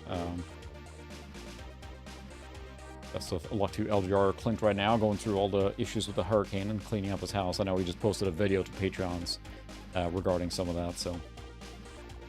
Alright, A-Train, yep, there we have the actual thing. And someone could look it up maybe, but I could have sworn that A-Train and A4 networks are the same game. It's just what they called A-Train in Europe. Yeah, I could be wrong there, but I think so, because I had the A4 networks. Because A-Train, I don't think was something that was a brand name in Europe. Again, could be wrong. And the Maxis catalog from this era, of course, they did some real good games. SimEarth, one I'm missing, actually. SimAnt, I have this one very box for Amiga, actually, right behind me. Do not have SimEarth yet. One of those I'm looking... Oh. No, I have Sim Isle, City, Life, Farm, Tower, and SimCity 2000. Here's a SimCity. The Sims, and another one we'll see here in a bit, so... SimAnt. It's a lot of fun with that game. It is really fun. Played that on my friend's 4650 megahertz, I think. Oh, nice. Yeah, that's true. A lot of these games were ported to Super Nintendo and Genesis, I think. At the very least. SimEarth, SimCity 2000. Those were on Super Nintendo. Sim Farm was on computers only, to my knowledge, but that's a really fun one, too. And speaking to people who grew up here in the Midwest, I've had coworkers who said, like, you know, yeah, in ag ed, agricultural education, they were playing Sim Farm because it's, at the time, it was, you know, pretty close to a real simulation of running a farm. And it had some of the same principles, so... Yeah, here's the original SimCity, of course. There's nothing to be said about that game. Huge. RoboSport, a thinking man's shoot 'em up. I do have that box. Never played it. I don't even know what it's about, honestly. I assume run around shooting things from a top-down perspective. SimCity for Windows. There were so many versions of SimCity that were released, but also you're in this era now where you're migrating from DOS to Windows. So they had to recode the software to run Windows 3.1 because it would not run natively in many cases, right? Available for Windows for $60 in 1993. Upgrade from original DOS version. 992, sorry. $20 upgrade from DOS to the Windows version. And it has 4 Windows sticker right on the bottom there. Same thing, SimEarth for Windows, RoboSport for Windows. SimCity Planning Commission Handbook. Yeah, books. SimEarth Bible. Master SimCity SimEarth. Yeah, so here are the game prices. So, oh my goodness. So, can't see this very well. This is $70. If someone wants to do a quick calculation, well, $70 is in 1992 money. The equivalent today must be $100 or more, right? Shipping is also $4.50. That's not free. 50 cents for each additional item. my goodness, they knew that the type of people that buying these simulation games, they either were educators or the people that just, they wanted them, they're going to buy them anyway. Yeah, SimCity is $50 at this point. It's not fresh at that point. But yeah, A-Train and SimEarth are both $70 for the DOS version. And yeah, $70 on Windows and Mac. The Amiga versions of SimAnt, like $60. And there's SimCity for the C64 for $30. I didn't realize they made SimCity for C64. I'll check that out. Yeah, over $150. Thanks for looking that up. Games were not always cheap back then. We like to think that they were, but they were not. So this is always fun. Max's boxes, I think, are always a treat because they're just so well designed. I love that they stuck with this clamshell-like hardcover design of it. Solid boxes. Yeah, Broderbund. Fantastic boxes. And they go very well with all the SimCity boxes and all that stuff. So, again, I had it before, so I wanted it again. When it again showed up for right price, then swooped in and took it. So, because why not? Great game. But yeah. And that's the thing, too. I didn't get that many. Although I did get a lot. I think for a while there, I spent all the money I had or earned or whatever it might have been, you know, working on my parents' business to get extra pocket money. Most of that went to big box games at the time, for sure. I think everything I got was going to big box games. Funneling to that. I'm buying, you know, new ones when they came out. But I was able to find a lot of places that there was a kind of a price war going on in Sweden at the time. And a lot of times you can get big box games for, say, 300 kronor or something like that. So I don't know, 35, 40 bucks-ish. Thereabouts. Welcome Ian. Thanks for joining. Yeah, that's what we were talking about earlier. I love the design of this kind of mid-century Americana style. A-Train is such an iconic design, and it looks so nice. It's a super complicated game. One that I've never been able to play very successfully, but sure enough, the box design is fantastic. So, A-Train. Had it, now I have it again. The stack is getting heavy here now. Let's see, what are we going to check next? Continuing on that same trend, one that I've been wanting for a while, and it goes directly into the category of I threw a bid out assuming I wouldn't win it, but I won it. Simcopter. We'll have to play this at some point. I feel like you have to collect these white Simbox games. Because I said, I have a whole bunch of them now. Simcopter was one I was missing, and it showed up. It's not the one with the pilot shades, unfortunately, but Simcopter itself is fantastic, because for those not familiar, I think most of you are, you could use roads or streets of SimCity and Simcopter above all, and fly around with your SimCity 2000 city. And that was the selling point. Not only was it like, you know, flying around, you know, it's a sim, whatever, or sort of sim, but flying around in the city you had built was a real selling point. It was awesome to do that. And I remember trying it out, like, wow, there's the, you know, the city I built, and that's great. So yeah, you're right, Bluebeard. It has been really nice. Like I mentioned in the beginning of this video, is that I feel like the market has cooled a little bit. Again, I'm not hunting for, like, amazing deals, but there's a barrier for me to pay that much for a big box game. But when they're showing up for, like, you know, I can throw out a bid and you can win it for $18, $20, you know, yeah, that's fine with me. I'm not buying a ton of them, but I do once in a while. And being able to get these kind of games for the $20-ish instead of, like, 40, 50, 60 that it was for a while there, I think a lot of that came from, like, post-pandemic, and it was a big thing about collecting games like this. But it feels like the retro game collecting market has cooled quite a bit, and maybe that's just my anecdotal evidence, but above all on the big box games, I definitely feel they've cooled. I have it set to, like, a certain... I will look on eBay for games under $40. That's kind of my... I don't tend to buy on them above even 25 or 30, but that's where I set the limit. I don't want to see the games that are going for 120, 150, 200, $300. I'm not interested at all. But I'm seeing more games that I'm interested in showing up for those lower price points now, and that's refreshing for sure. And like here, I wanted Simcopter for a while because I think everyone, maybe I'm generalizing. I am generalizing. Everyone that starts doing these bite boxes from Maxis wants to get all of them because they look so nice together. It's a problem, right? So that's what happens. You collect one and then you start buying more and more. So when that A-Train showed up pretty cheap, then I saw Simcopter. I'm like, I'm just going to throw a bid on it. and no one outbid me. And then, sure enough, I won it for like, I think $18 plus shipping. So, SimCity 2000 is not required, but it was amazing that you could do this and go into your city and see it in action, all that stuff. That was awesome. So, oh yeah, I did buy the Loom as well from Limited Run Games. I do have it behind me here. That one I had to get because, did I show that off? I guess. I don't remember. Maybe I did.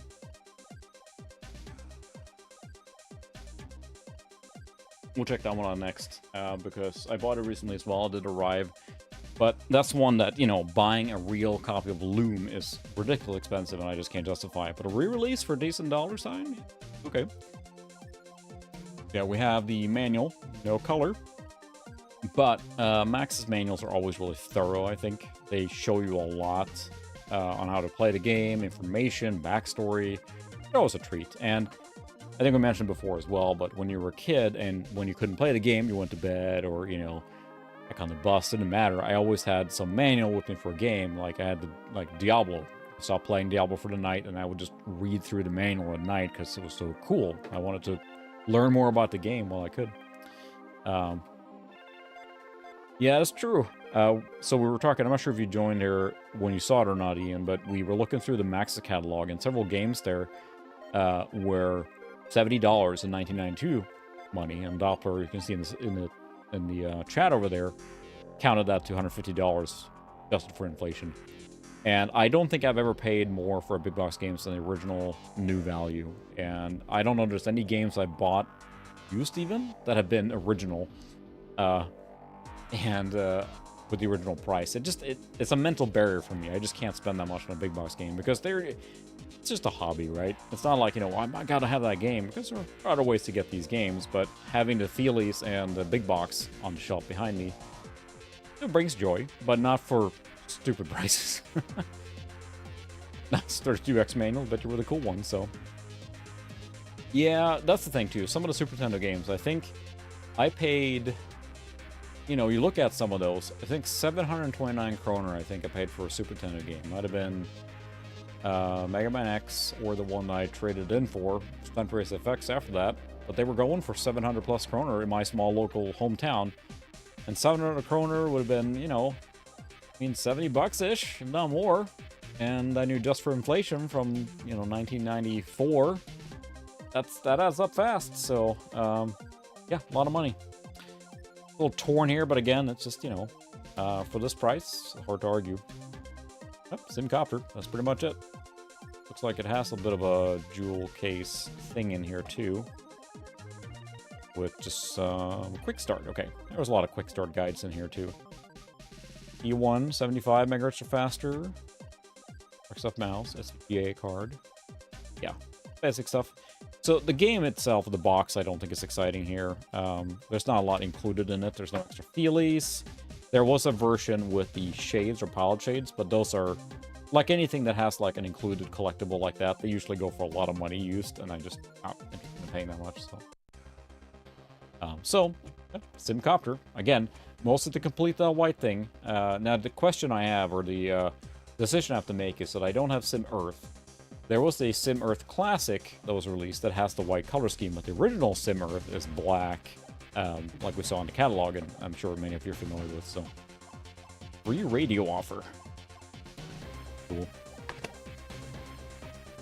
This is a detour quick here, but I did buy the Limited Run Games Loom, which has come in here recently, and it's a lovely box.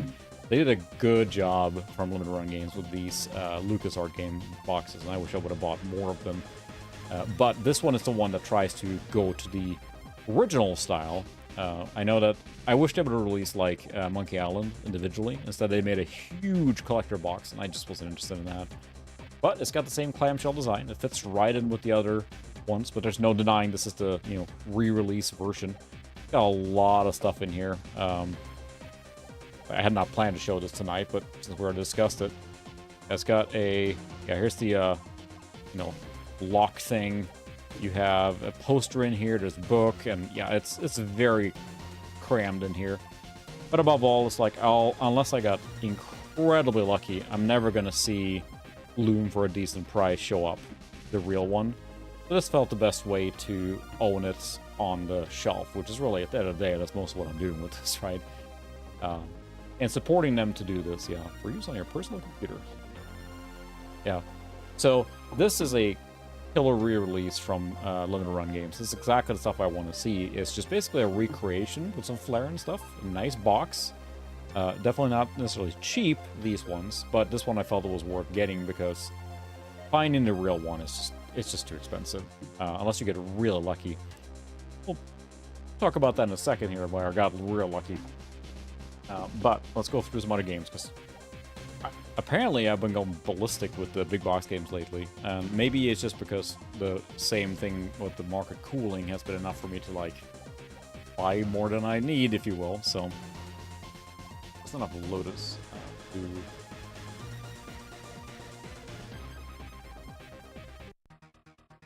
Yeah, it's in the background. You probably can't hear it, but it's light music in the background, so...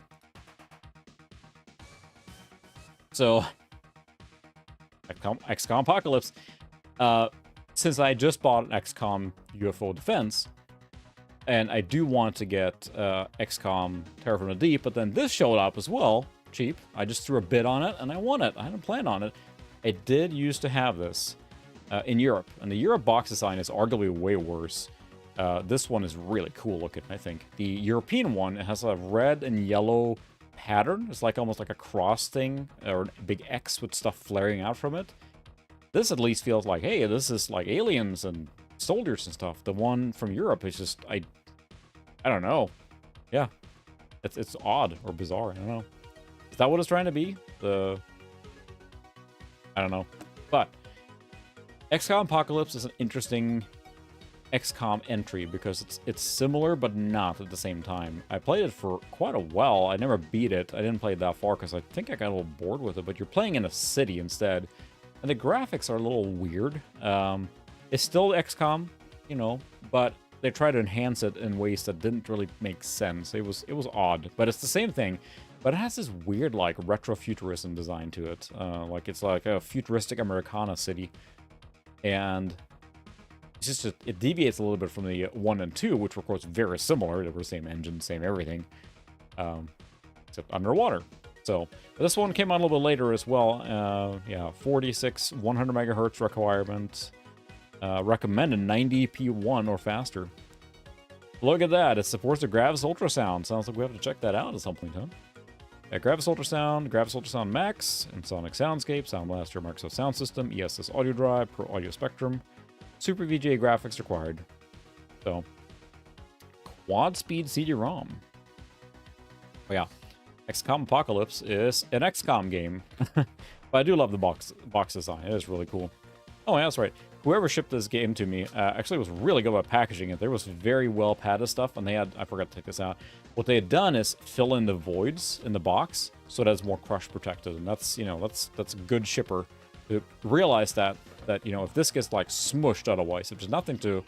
Now that said, this is a game that has a very good inner cardboard box, so it's very sturdy. I love this design, honestly.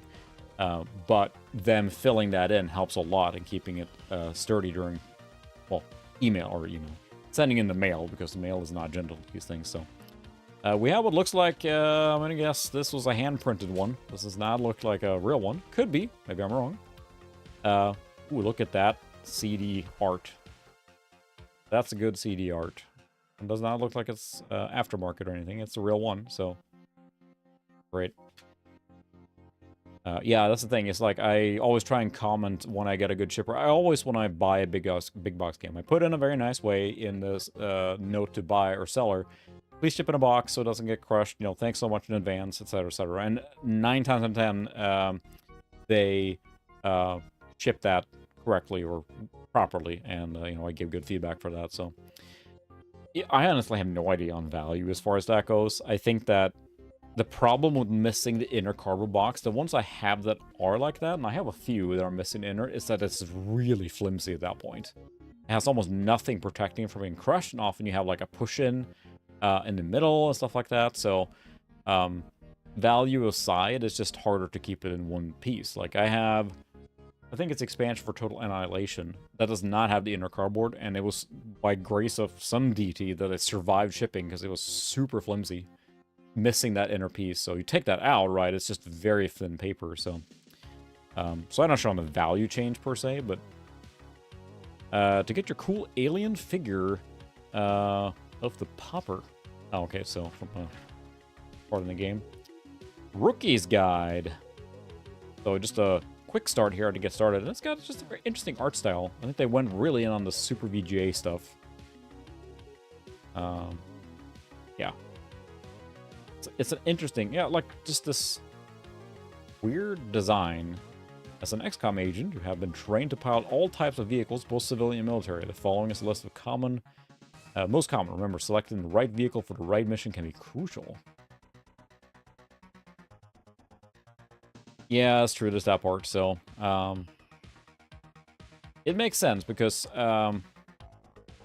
you know, there's no denying it takes space. Like, I'm very fortunate that I can have a big amount of shelves behind me, but I also made it my own thing that when I outgrow the shelves, that's when I have too many games, in a sense. I don't want to go out beyond the space I have, because then it's a slippery slope that you just keep filling and putting more shelves in.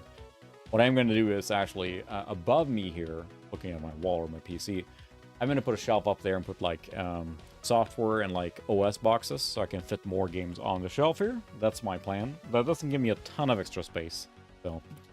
But you're right, it does not feel like, you know, you hate to be like, you know, get off my XCOM lawn, but it feels very like a deviation from XCOM 1 and 2. More than you'd expect, so... It's a weird entry, and I don't think it was super well received either. If I remember right, the ending is very, like, blah compared to the earlier ones, but... Now, this is a manual. This is a Microprose published game, right? So, the manual is substantial. I think the game was more complex than 1 and 2 as well. The interface felt weird. It just felt weird. Dare I say alien.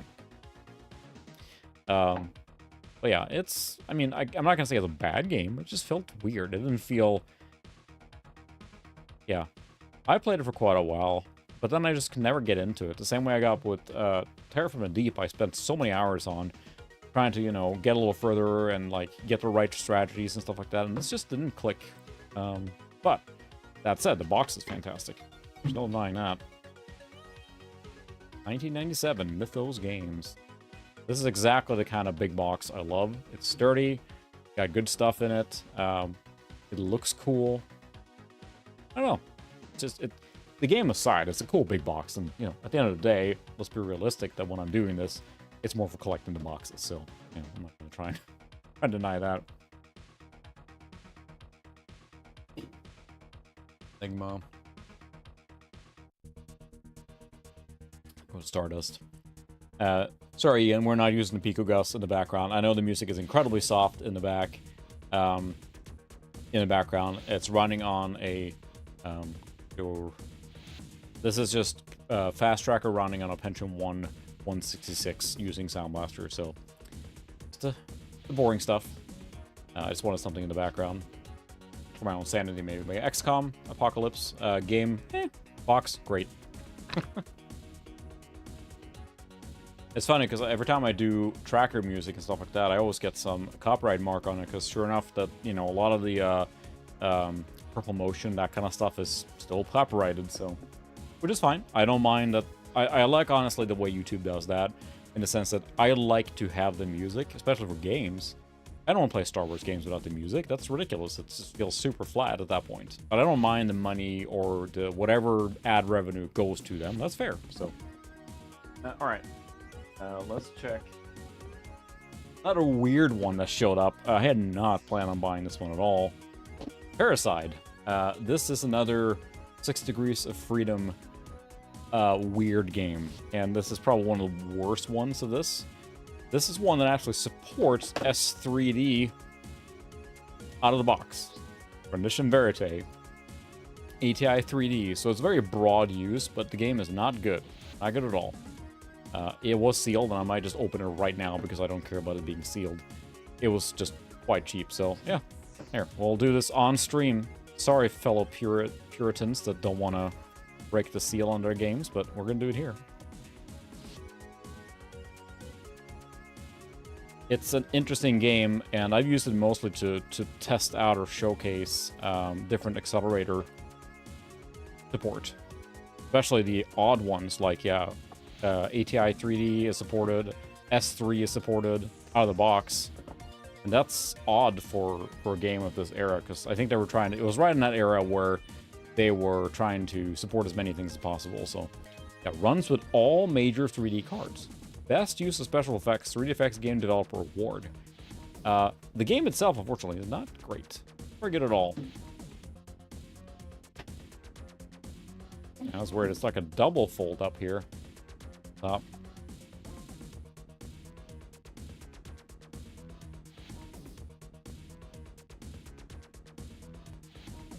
Very sparse box here. The game is from the bottom, so... Complicated box.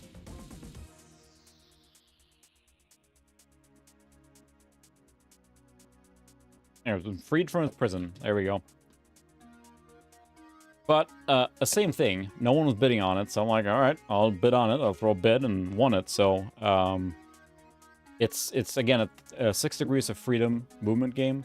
But I think this is more like, you know, there's a game called Tunnel B1, I think, as well. To me, that mimics that. We played this when I was testing out the S3 decelerator, if you will. It's supported, and it runs, but it's, I don't know, it feels very flat and bland. I'm not sure if this is supported on consoles or not, too.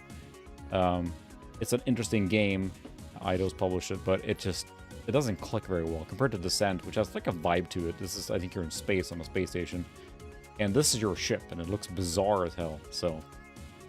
Or bizarre as heck. Paraside. It has, prepare yourself for these hot titles. Death Trap Dungeon, Conquest Earth, Tomb Raider 2, Flying Nightmares 2, Join Strike Fighters.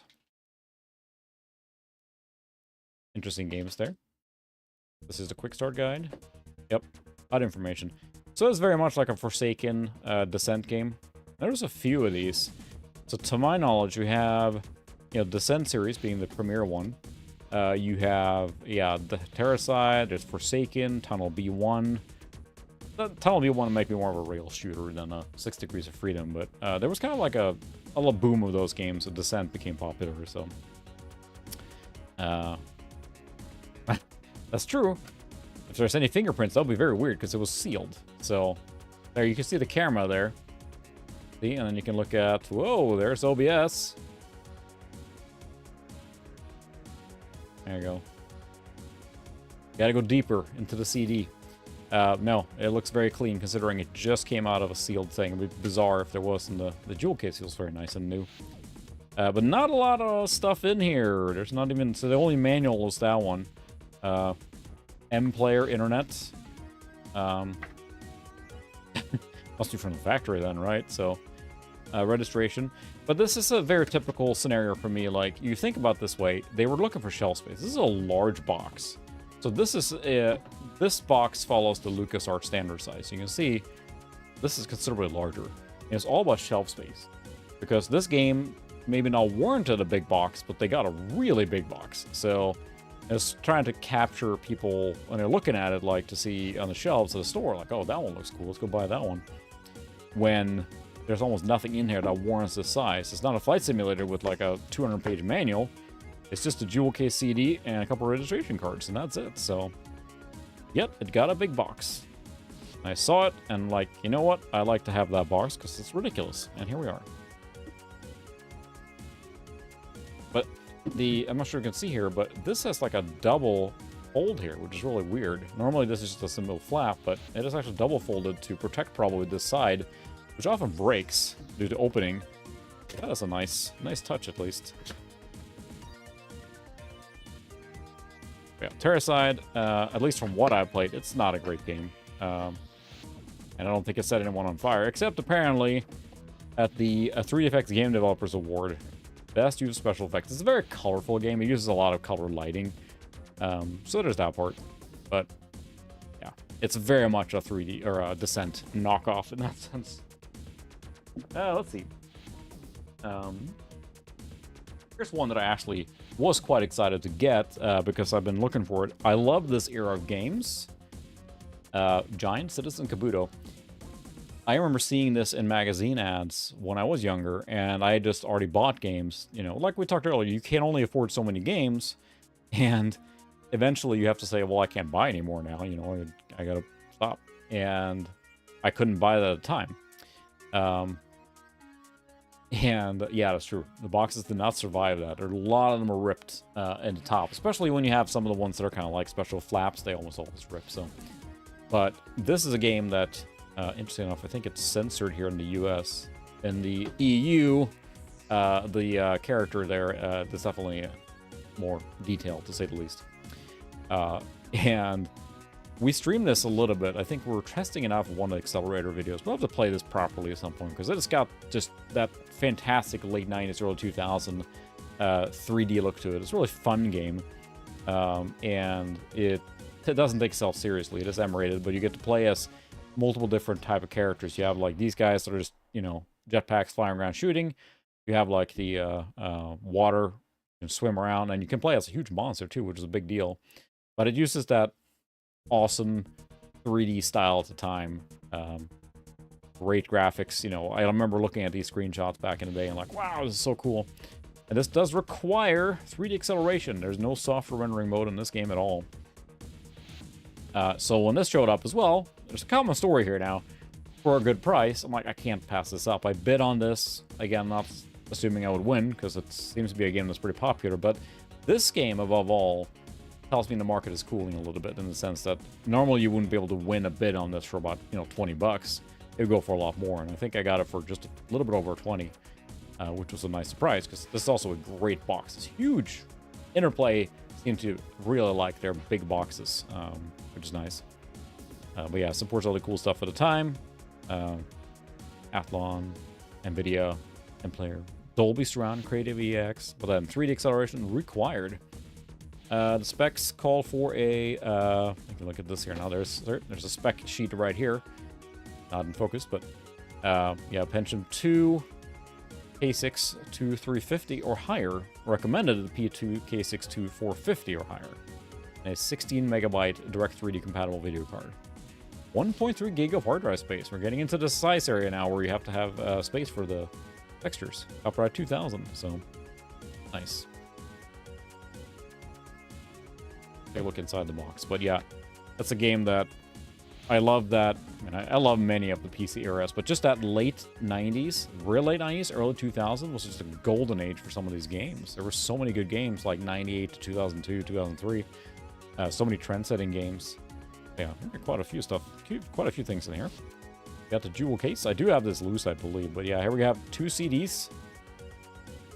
It's one of these hinged. Like it's, see, it's not hinged here. It's a little separate hinge there, which is very stiff, but huh. I don't think I've seen that design before. Maybe I have, but so normally it will lift this whole thing, but in this case, it's just lifting the, it's just asked to be broken, I think. Yeah, we got the jewel case insert as well. Doesn't look very much in there. I'm guessing a quick start. Let's take a look at the other stuff here. Let's see. We have a reference card, which would be your, you know, key shortcuts.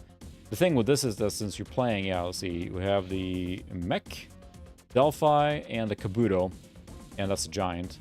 And if you're not to catch that, you can play, when you're playing a giant, you actually see in the mouth and everything as you're attacking and stuff. It was really, they made, you know, really had fun with it. It doesn't take itself seriously at all, and that's what made the game fun. So we've really streamed that properly at some point. We did it a little bit, testing it out, but yeah.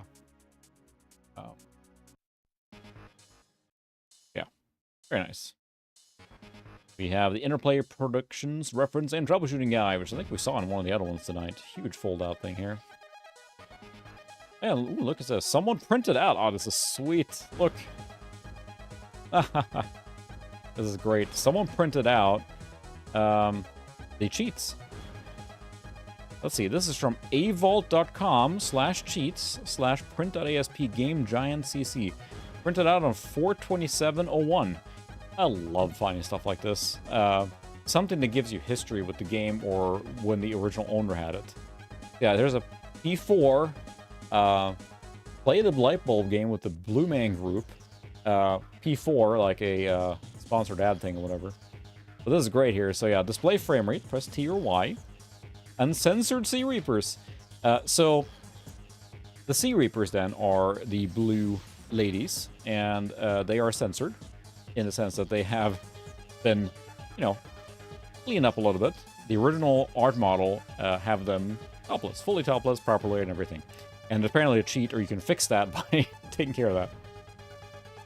To play the original uncensored version of the Sea Reapers, enter the bin folder in the game folder, move the ARP fix gzip to file to another folder, restore the game to normal, simply move the file back to its original location. Yeah. Take off, rename. So whoever printed this really wrote down instructions how to get the boobies in this game. They really wanted that. But I think as if you're in the right age, those have the selling point. However, this very much looks like a, you know, this is how my parents would write, not me as a teenager for sure. This is very like, you know, old man doing it almost, so. But yes, that was to uncensor the game for that. It doesn't call it out or make it a big deal, but it is there. And if you were young at the time, it was a big deal. So, does your PC have graphics? NVIDIA graphics. Oh.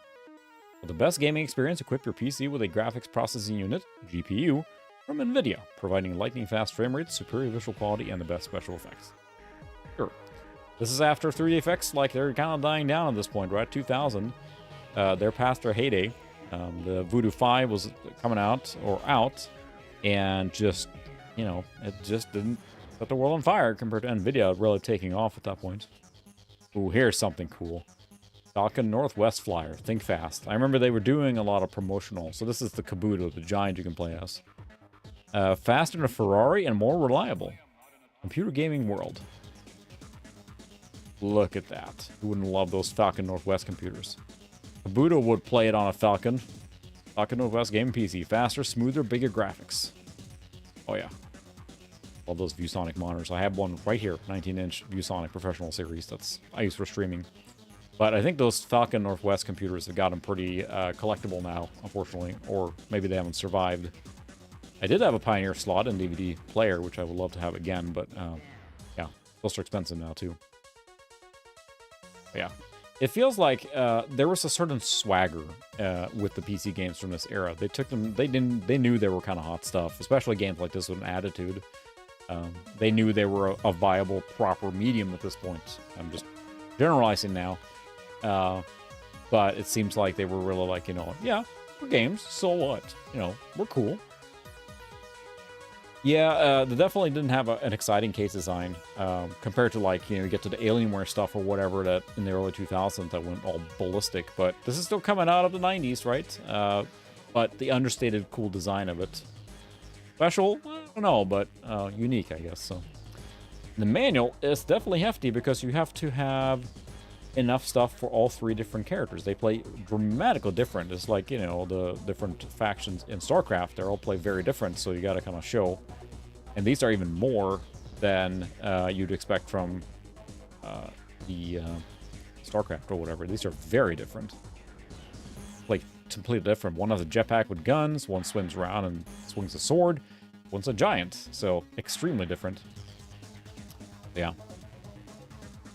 Makes sense to have a big manual for this, but yeah, it's a glorious, you know, full 3D title from that era. So definitely on my full streaming list. We should play this an entire night, if not maybe more, to see how far we get. I'd like to be more playing more games repeat so we can get further. But yeah, high-tech masters of destruction, exotic rulers of the sea, and then the Kabuto. Yeah, one of the must-have games of the fall, an instant gate classic of huge proportions. It was a big deal. The fact that it was, yeah, it has 10-player multiplayer as well. I'll try that sometime. Yeah, everything I love about the late 90s, early 2000s in a game. All right, what do we got next? Here's one that I have been wanting for a long time. So actually do a drum roll. Because that's one that I've been keeping an eye out for a long time. But the prices have always been high, and there are a lot more of them available in Europe than here in the US. So it's made it like you buy one from Europe, pay for shipping, etc. But they were sold here, and eventually one showed up. Same thing there. I bid on it, assuming I wouldn't get it, because what I try and do when I bid on a game is I set a hard limit. This is what I'm going to bid to, and I don't chase it, because if you chase it, you're just going to keep throwing money at it. I set, like, this is my limit, I'm going to bid this, I'm going to walk away and wait for the auction to end. Is that the best way to get games? No, but it's more sanity-inducing. So, Frontier Elite 2. I love this game. We will stream this as well, I keep saying that. My friend and I played this to death on his Amiga 500. Ran dog slow, that's what it did. But the amount of hours we spent playing Frontier Elite 2, space trucking, space pirating, mining, all that stuff, it was so huge and such a wide game. It has a massive amount of things you can do. Now, you know, it gets repetitive, but there was something about continuing progressing, and it runs on one floppy, and it has a huge galaxy for you to explore, procedural generated outside of a certain point, but you can go to a lot of the stars that you see. There's constellations and everything that are in real life with the same amount of planets you would expect are generated, but it's a massive game for being on one floppy, and especially running on an Amiga. But in this case here, this is the PC version. To get this cheap, you have to make some sacrifices. The box is a little torn up, and that's fine. I'm going to try and fix it a little bit, maybe a little bit of super glue, you know. Nothing crazy, but just a little bit. You can see there's a little tear, stuff like that. That just comes with getting this for a decent price, because these often go for 60 plus in any decent shape. And here's one was much cheaper than that. So this is the PC version, which is probably a superior game. So hey, Raymond, welcome back. You probably heard of Elite, I'm guessing, right? So Frontier Elite 2 is the sequel to that. It is a bigger, better game on all fronts. It is known as the benchmark game on the Amiga. You probably have seen the intro sequence, if you've seen anything with the Amiga, because it is a sequence with polygonal 3D where a spaceship lands on a planet, takes off, and gets chased off. And yes, you can land on planets, land on space stations, do trade, upgrade your ship, get better weapons, you know, space truck, go fulfill bounty contracts. You can be a pirate and just attack people. You can shoot down the police ships. You can do so much in this game, considering this came out in 1993, and this was developed for a long time, because the original Elite came out, I think, on the BBC Micro, like in 85 or something. It took a long time for this game to be developed, but I think the wait was worth it. It is a landmark title, and one I wanted the big box for a long time, because my friend had it on Amiga, but again, they were just really expensive, so yeah. Original game Elite shook the computer game industry to the foundation as the first 3D polygonal space simulation back in the mid-1980s. The game was an unprecedented success and grew to such a cult status that game players today form their Elite fan club, a feat yet to be repeated. The standard was set and gave rise to the multitude of sci-fi simulation wannabes. This is, I mean, the Elite original one's probably more, like, earth-shattering, if you will, but this is the where the current Elite comes from.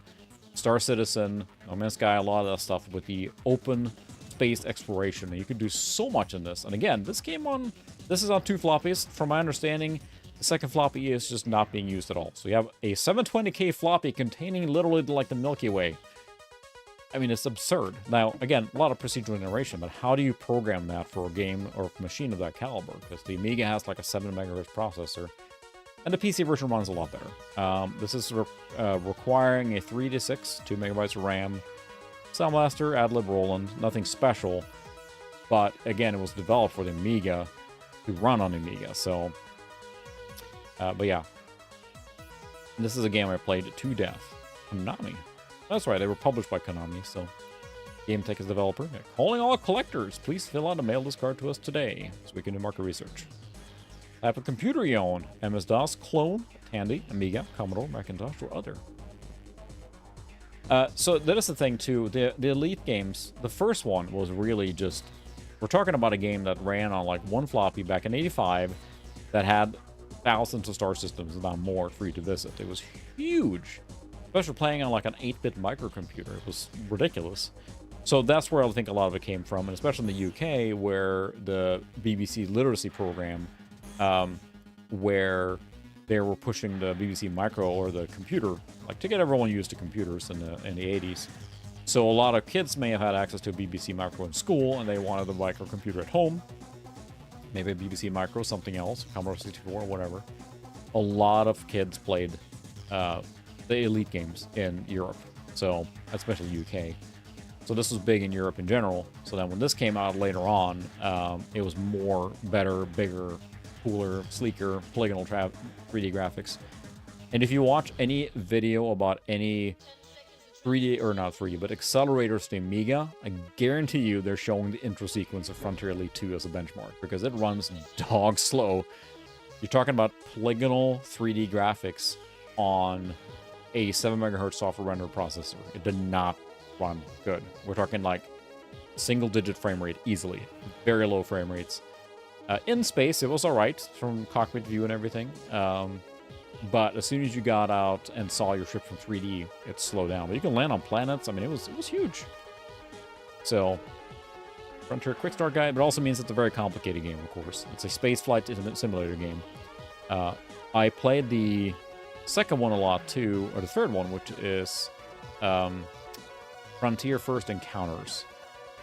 And it's more of the same. It's an even better improved version of this game. It was very buggy on release. I did have the box for that. I'm hoping to get that one as well. I got lost in that same shuffle. But also an amazing game, so.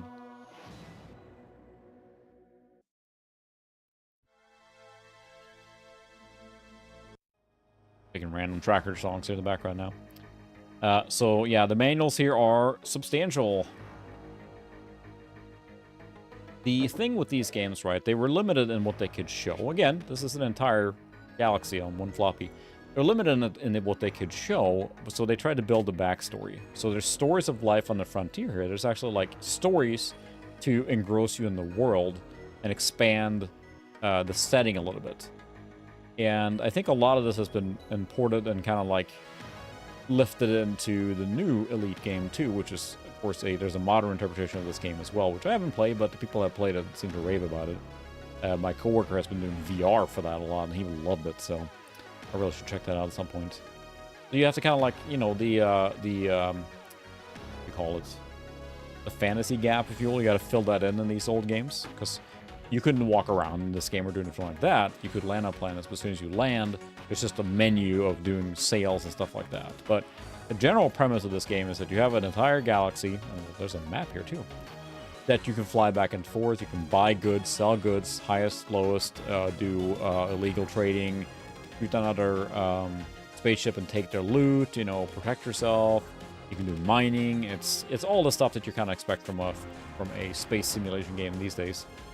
Of course, a lot what Star Citizen is trying to do, except to the nth degree, and I'm not sure that ever will be completed. Anyway, there's a lot of information here about the game because it is extremely complex. It is space trucking and simulator stuff. It goes very, very deep. And, you know, you have upgrades to your ship, and you have things you can buy. You can upgrade, besides upgrading the ship, you have mining. You can equip your ship with different things that are good for different scenarios. You can get a newer, bigger ship. You can trade items. You can, you know, smuggle stuff if you want to, illegal stuff.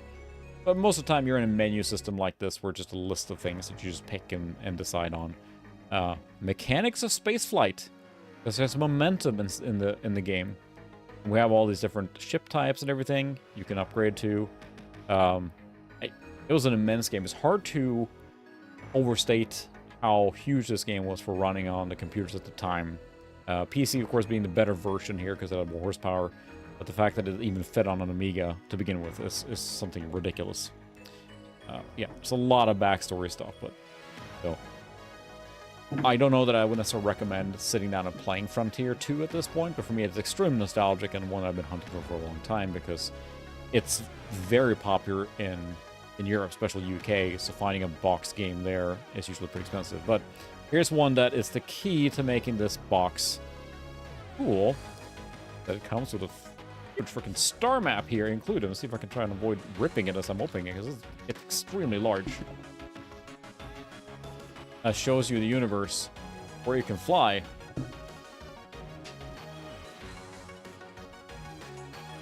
I'm never going to be able to pull this back again. Sorry.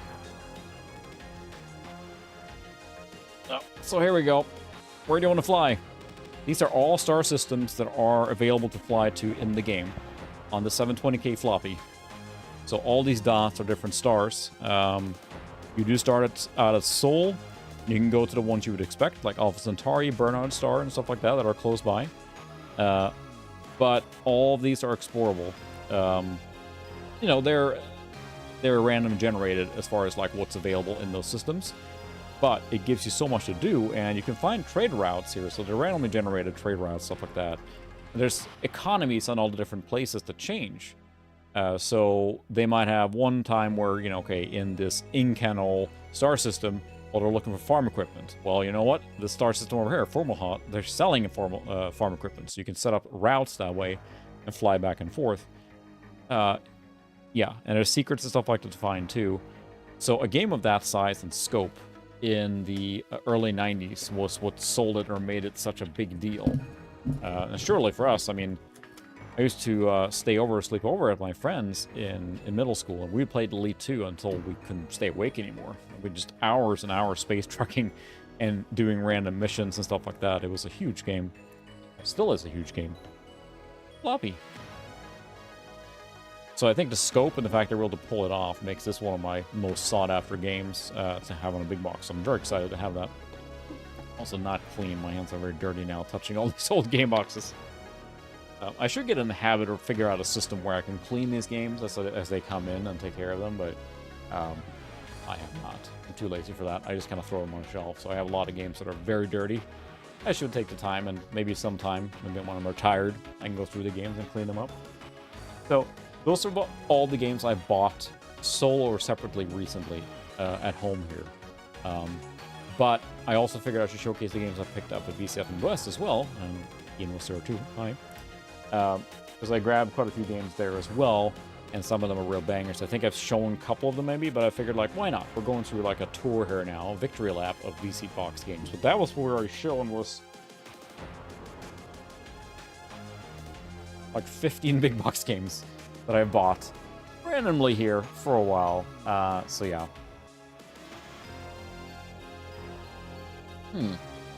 That does sound familiar. I can't place it, but that sounds somewhat familiar. Interesting. But yeah, we're going to check out some of the box games I picked up at VCF Midwest. Also, incredible deals to be had there, too. But I think, Ian, you probably saw that, too. If you're not in the right place at the right time, you don't get those. And it got cleaned up pretty quick. I think I already mentioned it, but so one of the holy grail computers for me is the Compact Presaria all-in-one CDS computers, the one with the monitor and the speakers and stuff, compact ones. There was one on the floor there, I know. Revenant, you saw that, too, probably. It was on the floor there, but by the time I got this, someone already bought it for $100. So that would have been my holy grail computer. I've been looking for it for all my retro life because I had one of those.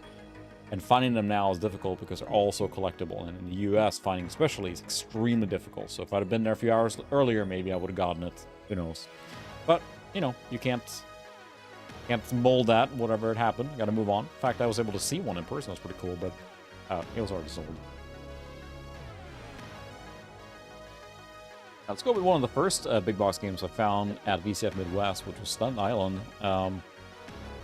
I did not play this one as a young person, but I know about this game. I know RMC did a really cool video on this as well. And this is a game that's a lot of people love it, I think. So I know Sucra or Bruno, who was with me at VCF, he loved this one as well, and he was able to find a copy as well. I offered to, hey, like, if you want this one, you can have it or whatever. He's, oh, no, I don't want to take it from you. So he bought his own copy here recently, keep as well, because I think he just, like, he saw this in person, like, can't ignore it. So, because for me, it's like, it's not finding random games.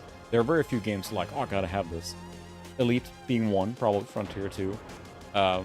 And some of the more rare ones, like, your Sierra adventure games and the LucasArts adventure games, of course. Those are very desirable for me as well, but for everyone else too. But these random games, I don't have a lot of attachment to them. I think they're cool and I'm going to pick them up. But if I know I have a friend who's like, I've been looking for that forever, that's not a big deal for me to pass that on. So I offered. He said no. But then he ended up buying his own copy a few weeks later. So, you like floppies? We got floppies. Stunt Island is a game where you're basically setting up stunt scenarios and filming them, and then using an in-game video editor to make clips for them. That's the premise of the game. So it has a very creative tone to it, and you can spend a lot of time messing with it. So there's some of these games that came on both, right?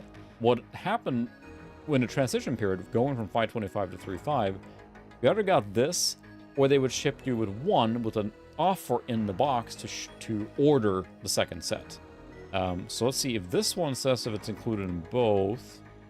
Does support hard drive. Let's see. The sound source, Tandy Sound, supported. Thunderboard. Not a lot of games that's call out Thunderboard, and we did do a video on the Thunderboard because the easy upgrade IBM sound card that I had was a Thunderboard, and we actually streamed that. So does support all in MT32. I was kind of curious to see if it said it included a list of aircraft included in the game. My goodness. Yeah, I don't know if it does. Yeah, good call out to see that it's Disney publishing, which is pretty rare for this kind of game too. I don't know that it does, because it doesn't have any Disney property around it, you know? It's pretty generic. Like, there's no, you know, characters from any movies or anything like that. This is all standalone. So, let's see. We have, talking about floppies here now. These are 144. So, there's 6 floppies. Pretty big game. So it's, yeah, 6 3.5 floppies and 7 525 floppies. Yeah, these are high density 1.2 megs, so it makes sense. This is a lot to be included directly in one box, and it makes me wonder if you could have. I'm curious to see what it says on the box. Sometimes you can, like, say, like I said, some games pack both. I wouldn't expect both when there's this many. I would expect that there'd be one kind you can order the other, like it was on 525, and send in for a letter. It could have been that. We'll see. But this looks like it. Usually they call it out. Includes both versions. We'll take a look at the reference information here. Anything about it. But I don't see anything on the box about. Usually they say, like, includes both versions. Yeah, there we go. Yep. So here we go. Exactly. That's what happened. So, let's see if I can show this here now. This here, very small text.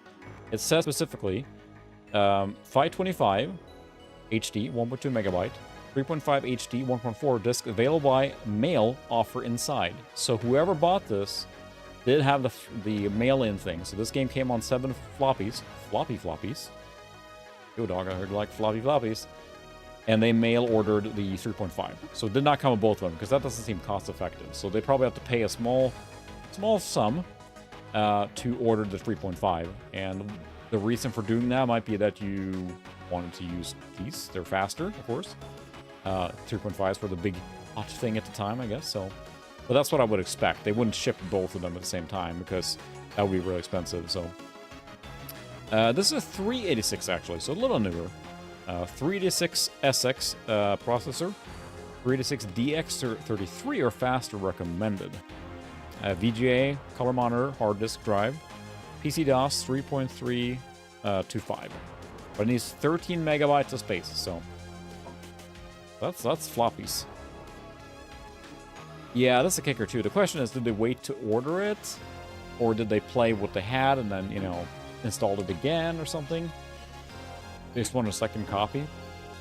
But you're right, if you only had 3.5, because then the question is, was it ever shipped with 3.5 in stores? And if it weren't, and you did not have 5.25 drive, then you would really have to wait. That kind of sucks, because then you bought the game, and then you order it and then wait again, so. All right, Revan, thanks for dropping by, appreciate it. Go get some rest. Probably not going to stream super late tonight. We'll go through the boxes I have and then we'll call it. So it's not going to be like a, you know, all-nighter. But I will realize we are already at the 2-hour mark, so probably not a full 3-hour stream tonight. I'm gonna. Goodness, I bought a lot of boxes. It's addictive. It looks so nice on the shelf. There's something about. I don't mind collecting console games. I do that too. You see back there's my console setup and everything. And I have quite a lot of console games too. But there's some of my big box games that I think that the people that collect them understand. The heft of them, the feel of them, and everything. So, all right, Banana, thanks for stopping by. I appreciate it. So, have a good night. See you next time. So, yeah, here's a official strategy guide. You can order that. Let's see, the sound source offer. 4 easy ways to buy the sound source. Big sound. Yeah. The sound source. Yeah, I know that LGR, I think, covered this, right? But the idea being is that if you don't have a sound device in your computer, which, you know, in the 386 era was very feasible. It was not a standard to have a sound card in your computer at the time. You plug this in directly, and bam, you have it and support it. And there's a lot of like games that support it. You'll see it called out, the sound source, right? I don't have one. It'd be awesome to have one. It'd be cool. Coupon offer for only $39.95. See details on the reverse side and order today. See, there's quite a few games that are supported, and you'll see it in the setup for games, right? It will look, you see the sound source specifically. Some cool ones here. Poster, Arachnophobia, Barge Style Construction Set, a lot of Mickey games. I think, you know, Disney used that a lot, right? Let's see. I would assume so, yeah, it must have, because it can't get enough power on the port. I think it just plugs into the serial port or something, right?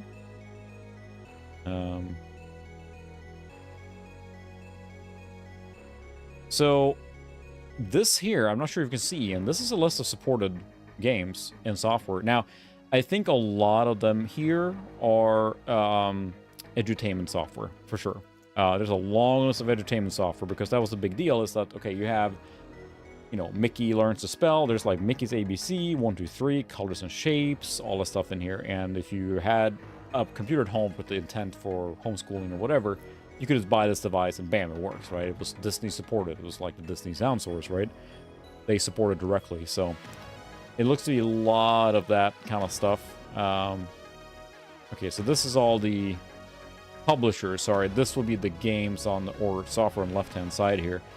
So I'm looking through games. Rocketeer, Stunt Island coming soon. Well, we got that here. Sim Ant, Space Quest 1. Quest for Glory. I think it says a pretty broad support.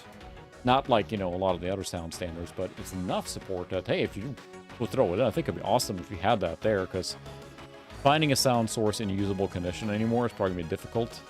But it is a cool idea to have it like what it was, plug in, get sound, you know.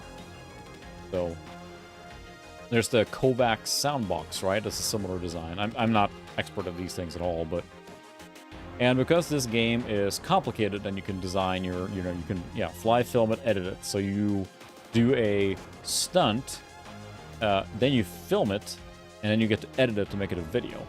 That's what the thing that was so cool with this. This looks like, no, it's almost like Macintosh, but DOS screenshots there. Yeah. It's that complicated, but yeah, that's more like what you see in the game. And that's what the actual graphics look like. It's just Gorod shaded 3D models or whatever. Yeah, dropping bombs. You can do all these scenes. I think it has pre-built scenes. You can line them up like how you're going to fly, do all this stuff. Special effects. You're probably not wrong for that song for a long time. So it's a complicated game, and I think a lot of the people that play this have very fond memories. SR-71 Blackbird, of course. There's a military air museum here close where I live, and they have an SR-71 Blackbird hanging in the lobby, and that's really cool. It's a lot bigger than you think. You haven't seen one in person. Looking at that thing going to Mach 3, I can only imagine. So,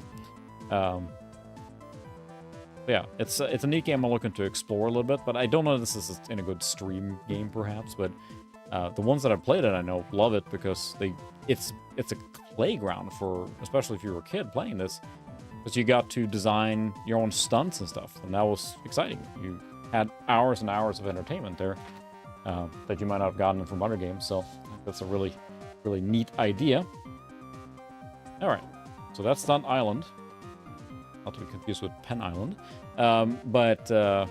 Yeah, it's a real neat game, and I'm excited to have that because I've seen videos on it, so I really want to check it out and actually play it and mess with it. So there's a mega pile of big box games there now. It's getting ridiculous. There's another one I found at BCF, which is missing the inside support here, which is why it's so flimsy. I don't know that this came with one, but I think so. Sin. Quake 2 based game that we have streamed before a little bit. One that we probably should spend some more time with. It's a great FPS, almost a little bit, I'm not going to say forgotten, but it is definitely not the most favorable one, but it has a mixture of like not real world, but realistic looking locations, great gunplay, ridiculous set of tropey characters, but yeah, Colonel John R. Blade. Yeah, and this is the main antagonist, and you know, all the advertisements were her 3D rendered outfits. It's just a good, like, you know, 3D accelerated Quake 2 game, and I love the games that use the Quake 2 engine for not normal stuff, if you will, not the Quake 2 game itself, but other things. I have one coming in there now that I just actually won an auction for Anachronox, which is almost like a JRPG style action adventure game, but it uses the Quake 2 engine as well. But I love it when they take something that's quote unquote simple. Quake 2 is pretty straightforward, and they put it into games like this. It's more colorful, neat. I don't know. It's a really cool game. I like this a lot. So finding a big box at VCF was a real treat as well. And again, I did not spend much on any individual boxes at VCF. They were pretty cheap, all of these that I'm showing here, and that was, I don't know. I just didn't want to spend a lot, but I don't know if this is complete, because it's just the game and the manual, and that's it. But again, this is missing the insert, which makes this box very flimsy, so I gotta be careful, but I think I'll probably take an Amazon box and cut it up and, like, brace it a little bit so it supports it, because right now I'm worried that someone put in the wrong thing on there. Yeah. That's right, it was Sin episodes, right? They should make an episodic format, and it didn't work out so well. This is such a 90s game, right? Or late 90s, early 2000s. It's just like, it's hard to revive that kind of stuff. Unless you do it a very hardcore retro boomer shooter. Those have seen some resurgence now. Boomer shooters are very popular, right? So, but the cool thing with this one is it also supports, Veritas or Rendition Verite, but it's got really good positional audio. I think this is one of the better games for Oriole and EAX and stuff. It's really well made. That's one of the highlights of the game, I think. But yeah, it's a really cool game. Never thought I'd see the box for that, and having it is awesome. Actually, one quick we'll do. I found this in town here before we went to BCF. Sukra and I were rolling around town and looking at retro stores, and we saw behind the counter they just had a couple of big box games. So I'm like, all right, fine. Well, I'll grab it. $7. It's a real-time strategy game, 3D, military style. I think there's a jet fighter game that's similar setup. Well, the exposure's all over the place right now. Here, my hand is still here. Yeah, webcam can only do so much. The premises, I think it's China and US are at war, and you can play the two sides. And that's the jet fighter game as well. It has like storyline and stuff like that around it. The year is 2015. Oh crap. Conventional Chinese forces invade Kazakhstan, commandeering natural resources to sustain its recent economic boom. The United States, in defense of the Russia-Kazakh border, intends to contain China. Attempts at diplomacy fall, and the conflict quickly escalated into World War III. Well, that was 4 years. That was a few years ago. So, yeah, I think you can basically play as the two sides or factions. But I also am a sucker for real-time strategy games, and I think this fits that bill. I haven't tried it yet. I think it's a game. Yeah, it's sealed. I haven't even opened this yet, so we'll leave it sealed for now. I don't think it's ever been opened. But it's a 3D tactical game. I think it's focuses a lot on the over-tactical versus just in-moment tactical or RTS style. So worth checking out. But this is one of those, let's see, Pentium 200 with 3D hardware. Windows 95, Windows 98. Software rendering only, 2D, 16-bit, Rec 3D supported. Sorry, no graphics ultrasound on this one. It's a new late 90s, early 2000 game, right? That kind of era. So, thought it was neat. For $7, it's hard to say no to a big box game, even though I never heard of it. I hate doing that, because it might be someone's favorite game that they played all through their childhood, you know? Here's one that showed up that I thought was really neat. So, I'm a fan of the Battle Isle games. Battle Isle from Blue Byte is a hexagonal... Hold that? Hexagonal? Whatever. game series where you play tactical, you know, one at a time. If you played any of the Advance Wars games on Game Boy Advance and those kind of time games, and now you have, you know, Fire Emblem, you know, they're military tactical games that you have turn-based. So with the success of Battle Isle, which is set in the future, like futuristic stuff, they made History Line, which is basically the same game, except in World War One. They did not. This one box is very squished, and I think what I'll probably do is try and iron it. But I never expected to see this in person. So when I saw it sitting in a bin at VCF Midwest, I bought this pretty cheap as well. Very beat up, but I had never seen the box for this ever go up on eBay or anything. Is it one of my most sought after games? No, but I did play it on the Amiga, and this is the Amiga version, so it's pretty cool to have that. It's basically a turn-based tactical strategy game set in World War One. The idea being is that you have campaigns and scenarios following World War One. And a tactical view is that you move these little units around. You can build units, things like that. It's turn-based. And then when you attack, if you're played in an Advanced War game, same thing. You attack two units together. You get to see a little animation of them attacking. You see how many units survived. That's based on their rock, paper, scissors system, kind of, on which units are good against each other. And then also their stats and everything. So it's nothing unique per se, but the World War I setting was unique. So, okay, looks like the inner cardboard box here is what's kind of took a beating and got squished. So I have to take care of that a little bit. So this is the Amiga. So we have lots of stuff here now. Attention, important notes.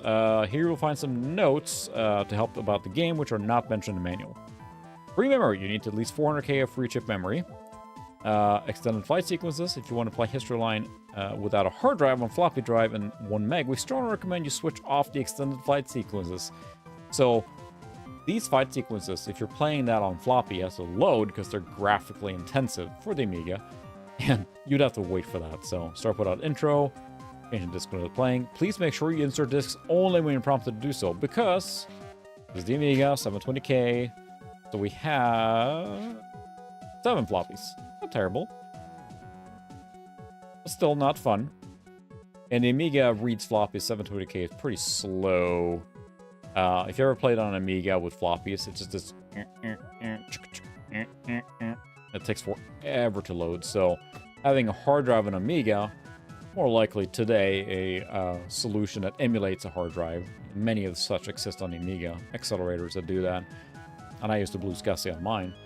It saves you a lot of time because disk swapping is fun, but the problem with these Amiga floppies is that a lot of them have not survived. Disk rot, things like that. I guarantee you, can be very sure that not all of these floppies still work. They just did not survive very well unless they were protected and kept in very good condition. And these were not, so. Yeah. Description of units. So here you have all the units. Again, they're talking about rock, paper, scissors. And again, it's all set in World War I. So, you know, think what comes with that. So, let's say metal ones, but I know that the Amiga ones are favor the metal ones. I know the plastic ones came later. I personally think that the harder, or not harder, but there's the ones that have like the textured seal to it that are plastic probably feels like they're better. I don't know, seal better than the metal. And the metal, of course, itself could rust and stuff like that. But I'm not sure if there's any definitive word on that. But I just, you know, the one thing with this is they were made to a price point. They weren't intended to last 30, 40 years. I don't know. And the fact that some of them did is pretty cool, but you can't expect miracles on these, so I've had good luck with them, but it depends on the brand. I think that's more what it comes down to, is that depending on what brand and manufacturer they use for this, that can have a big impact too.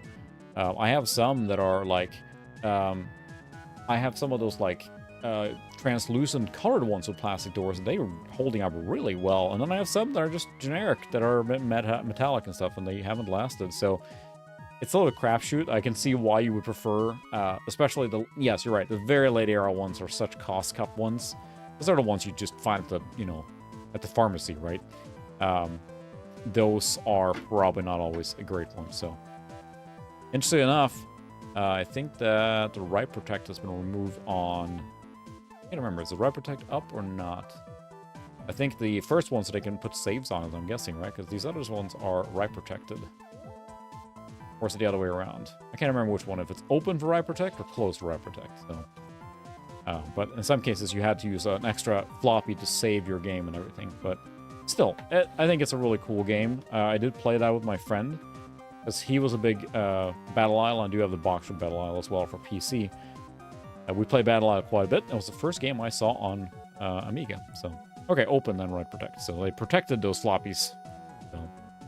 So, yeah, the thing with when the discs will get stuck, then you're just kind of screwed, right? It's hard to get them out if they bend up, and then you won't come out of the drive. I need to fix this box up. It is not in great shape, but again, I don't know. It's like, you know, finding a game in the wild is always a treat, and seeing this, and then I don't think the box is exciting or anything, but I don't know. Finding boxed Amiga games can be challenging in the first place, so cool. Okay. Well, that's right. I do have a couple of detours, actually. We'll go through those too quick after we're done here. The box games I picked up at VCF. Here's one that I had, lost it, and found it at VCF, and I was excited because I do like this game. Starfleet Command, a Star Trek game. It's a naval tactical game. If you think all this stuff from like when they're in the movies and it, like, you know, Riker goes fire and they shoot and everything explodes, this game is extremely tactical in the sense it's tactical naval combat, and you can play as a whole bunch of different factions, and it involves running your starship or your Federation, whatever it is, your Klingon ship, whatever it happens to be. It's set in the original timeline or the original series.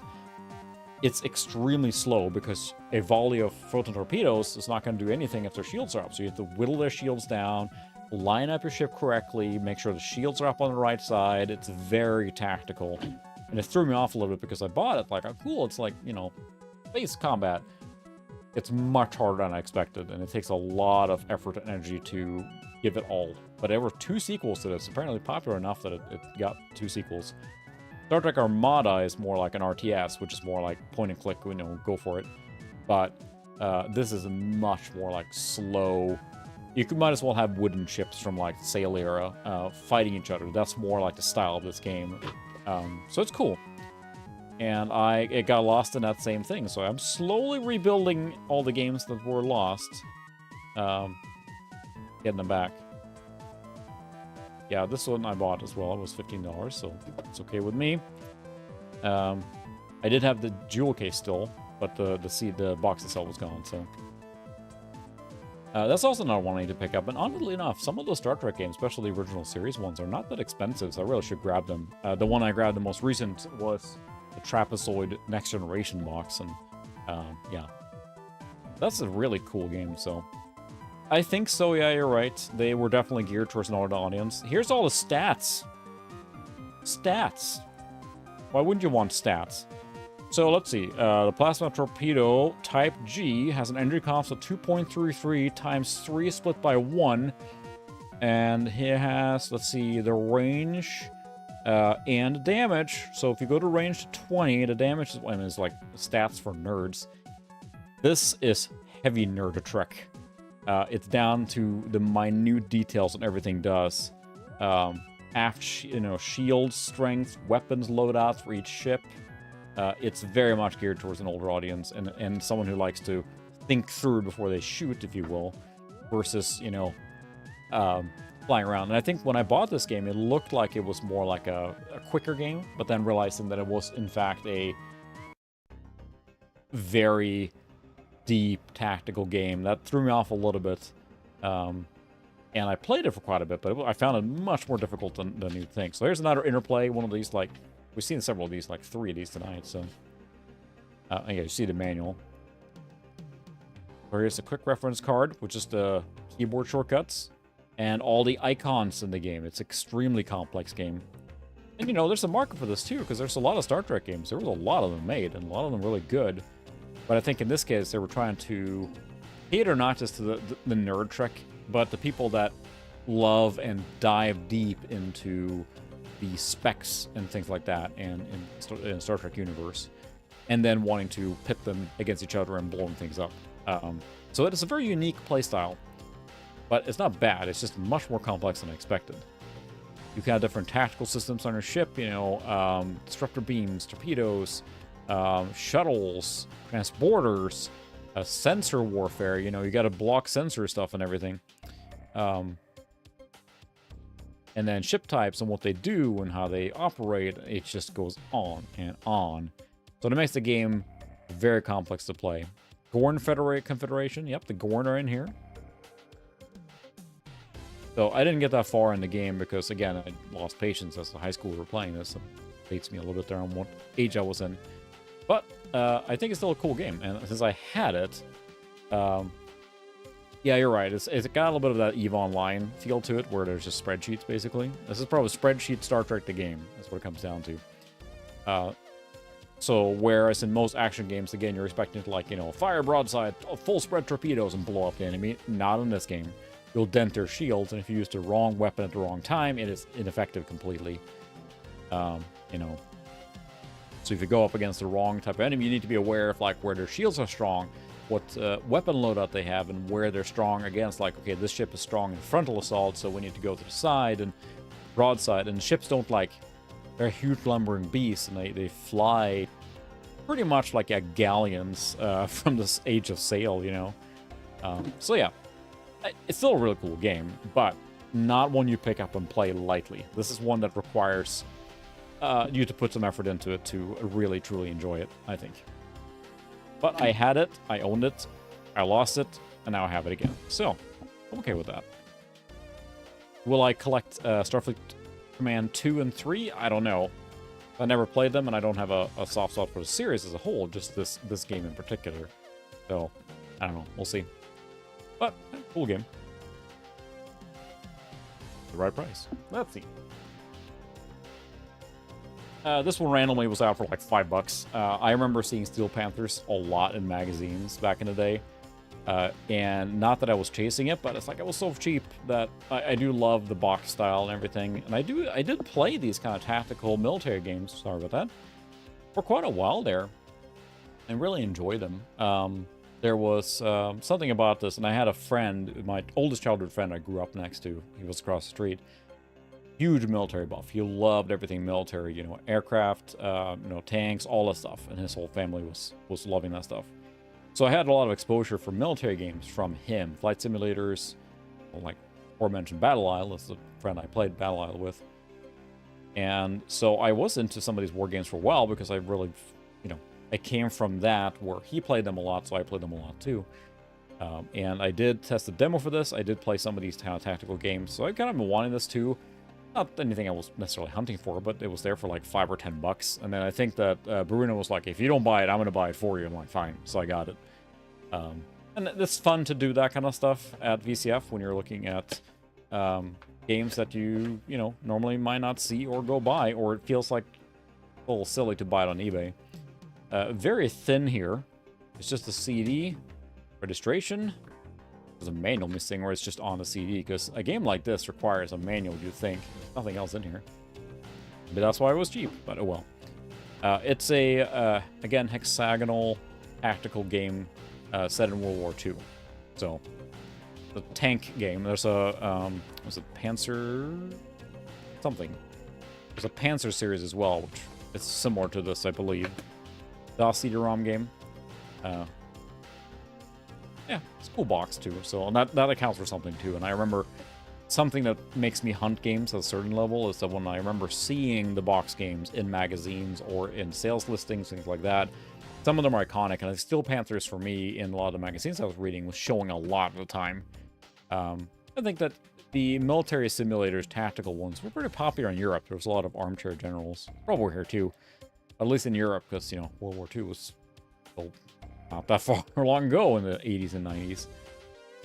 So it was pretty popular. And I know that there was a huge spread of those kind of World War II and military games. But I remember seeing this one in ads all over the place. So that box is seared in my brain, so I don't regret picking it up at all, personally. Now we're getting into some really interesting ones here. There's only a couple left. We're going to do those, and then I have a few sidelines. Actually, let's do the sideline ones first, if I can bring those up here. These were unplanned ones.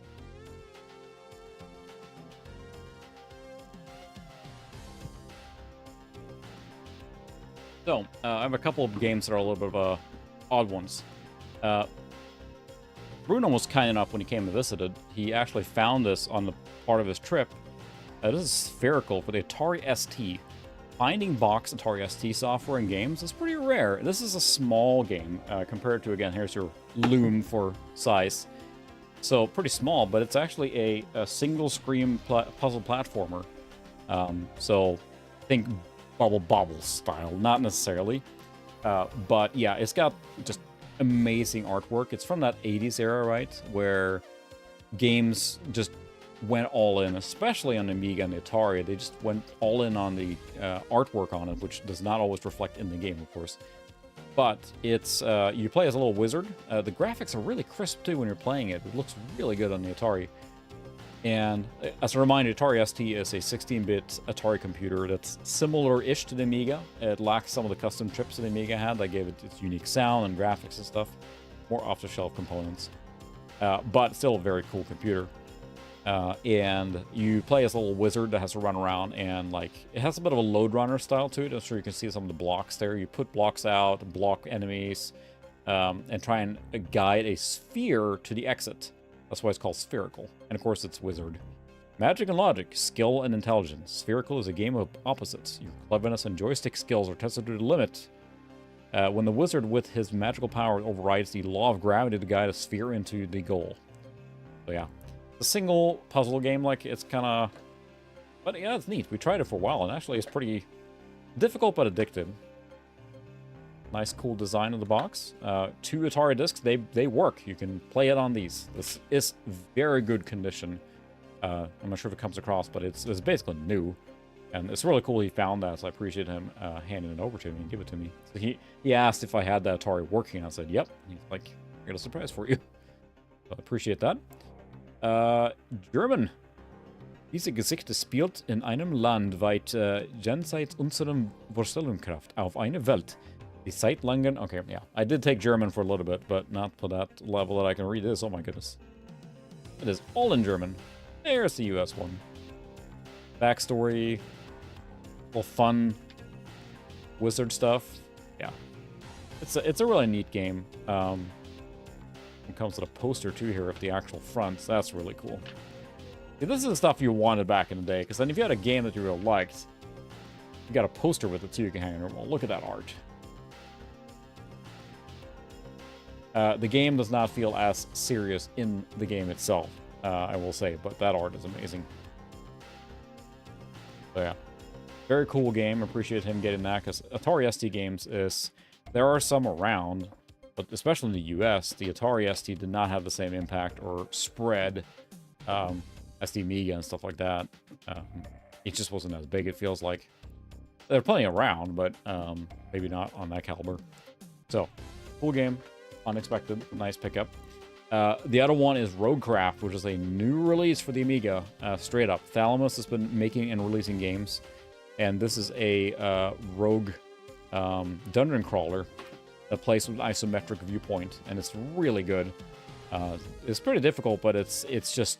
This, a game would have just sold systems back in the day if it came out. Isometric, you have... Each playthrough is unique because it's randomly generated dungeons. It randomly generates what the potions do, as an example, too. You never know where the secrets are. It's really good for replayability, and the box is really nice, too. It's smaller, of course, again, but it's got a very nice sheen to it. So this is basically a brand new released Amiga game. It's a very difficult to open box. You can just buy the ROM for it if you just want to play on emulator, but they do offer a physical box, which was limited edition during the manufacturing. So I got that. Got the cheapest one. And it comes with a sticker to make your own floppy, so I'll do that. You could have bought it with a floppy included, but it was cheap, so I just wanted the box more than the included feelies. It does come on a CD if you want to use it in your Amiga CD32. You have one of those, you're lucky, I guess. A working one, too. A nice color manual on how the game works. I think that there's a little bit more extra stuff here. Yeah, there's a postcard and then a sticker. So, pretty basic stuff, and you can buy the deluxe edition. It comes with a lot more stuff, but I just want it to be cheap, because the shipping it from UK is not super cheap either. So I can make my own floppy, which I will. It runs on one floppy. They also gave you a WHD load version, which lets you run it direct from hard drive on the Amiga, which is very convenient. But it's awesome. And I'd like to support, you know, when they're making this. New games for the Amiga is awesome. And I think that there's kind of like a boom of C64 and Amiga games being released. Thalamus did another game before this, which is also well received, which is like a twin-stick shooter. This is really fun. If you have an Amiga or an opportunity to play it, or even on emulator, it runs on Mistral, of course. It would run on a WinUAE, all those emulators. I'd recommend playing this one. You can buy the digital version, which is really the only one you can buy at this point, for not that much. I think it's $10 or less or something to that effect. So well worth trying out. It's, you know, for an Amiga game, it's awesome. So, all right. Last two games of the night. I realize that we are already almost 3 hours just to go through all my ridiculous game pickups as of late. But yeah. And I already have more games coming, so. All right, last two games. These two games came from the same seller. The first one is, you see a little hole there, Indiana Jones and the Fate of Atlantis for Amiga. I have this for PC. I really couldn't pass it up because the gentleman was really wanting to get rid of them and sold these two games that you're going to see very cheap. So I couldn't say no to this, even with the damage here. You know, I have the CD-ROM version for PC, which I also was very lucky to get, but the Amiga version is on floppies. And again, I might pass it on, I'm not sure, but I just could not pass it up myself. I saw this, I had to get it as well. Because the LucasArts games from this era are amazing, and the Amiga ones are pretty cool. However, how many floppies? 11 floppies. 11 floppies are in here. It is not a game that's conducive for 720k floppies. And can you imagine disk swapping involved in all the graphics and your switching scenes in this game? 11. Yeah, you know, that's what I wonder too. Was there a scenario where someone was trying to make... Are they making a ransom letter? Or was it like, you know, oh crap, we need like a thing for a school project and we need a D. There we go. You know, it could be something simple as that, but it's sad, but it's what it is. What I might do, just for the heck of it, is print out this and then gently tape on the inside so it actually fills in the gap, if you will. It's not perfect, but maybe better than not. And this is very common too, is that people would make backup copies. Oops, I realized that there's actual address there on the... I want to show people's address on the thing. Sorry about that. But yeah, just Atlantis. So yeah, he or she made a backup copy of all of it here. So there's 11 backup copies, which nothing else then. That was a common thing to do and often recommended by the manufacturers, that you make backup copies so you're not playing on the original ones because they wear out or don't work. And that was allowed and encouraged, especially if you're using XCOM or something. Let's see what else is in here. So yeah, that was the sales order. We'll say it's our final. It looks like this was shipped to Kansas. Yep. So this is the... I can do this. I don't want to put anyone's names out there directly. It looks like they ordered from Computability in Milwaukee, Wisconsin. They ordered it for $35 plus $8 shipping and charging and handling. So $42 in 1993. I have a feeling that the person I bought this from was the original owner. Hopefully, you know, that's not his real address anymore or anything. But, yeah, and it says, like, new items in stock.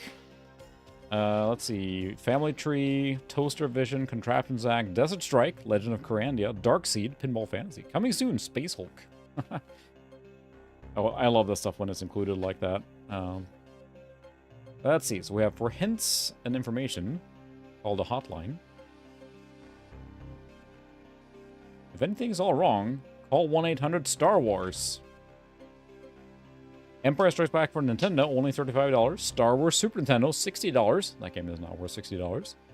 Lantron City, Star Wars Letterbox Trilogy Set, includes the making of Saga, $100. 1993. You think 1993 was a pretty dry year for Star Wars. There was really nothing out besides, like, you know, fan stuff and some of the legacy stuff, but Star Wars had been dormant for a long time before all the good games started coming out for real, too. 90s was not a good time for Star Wars movie fans.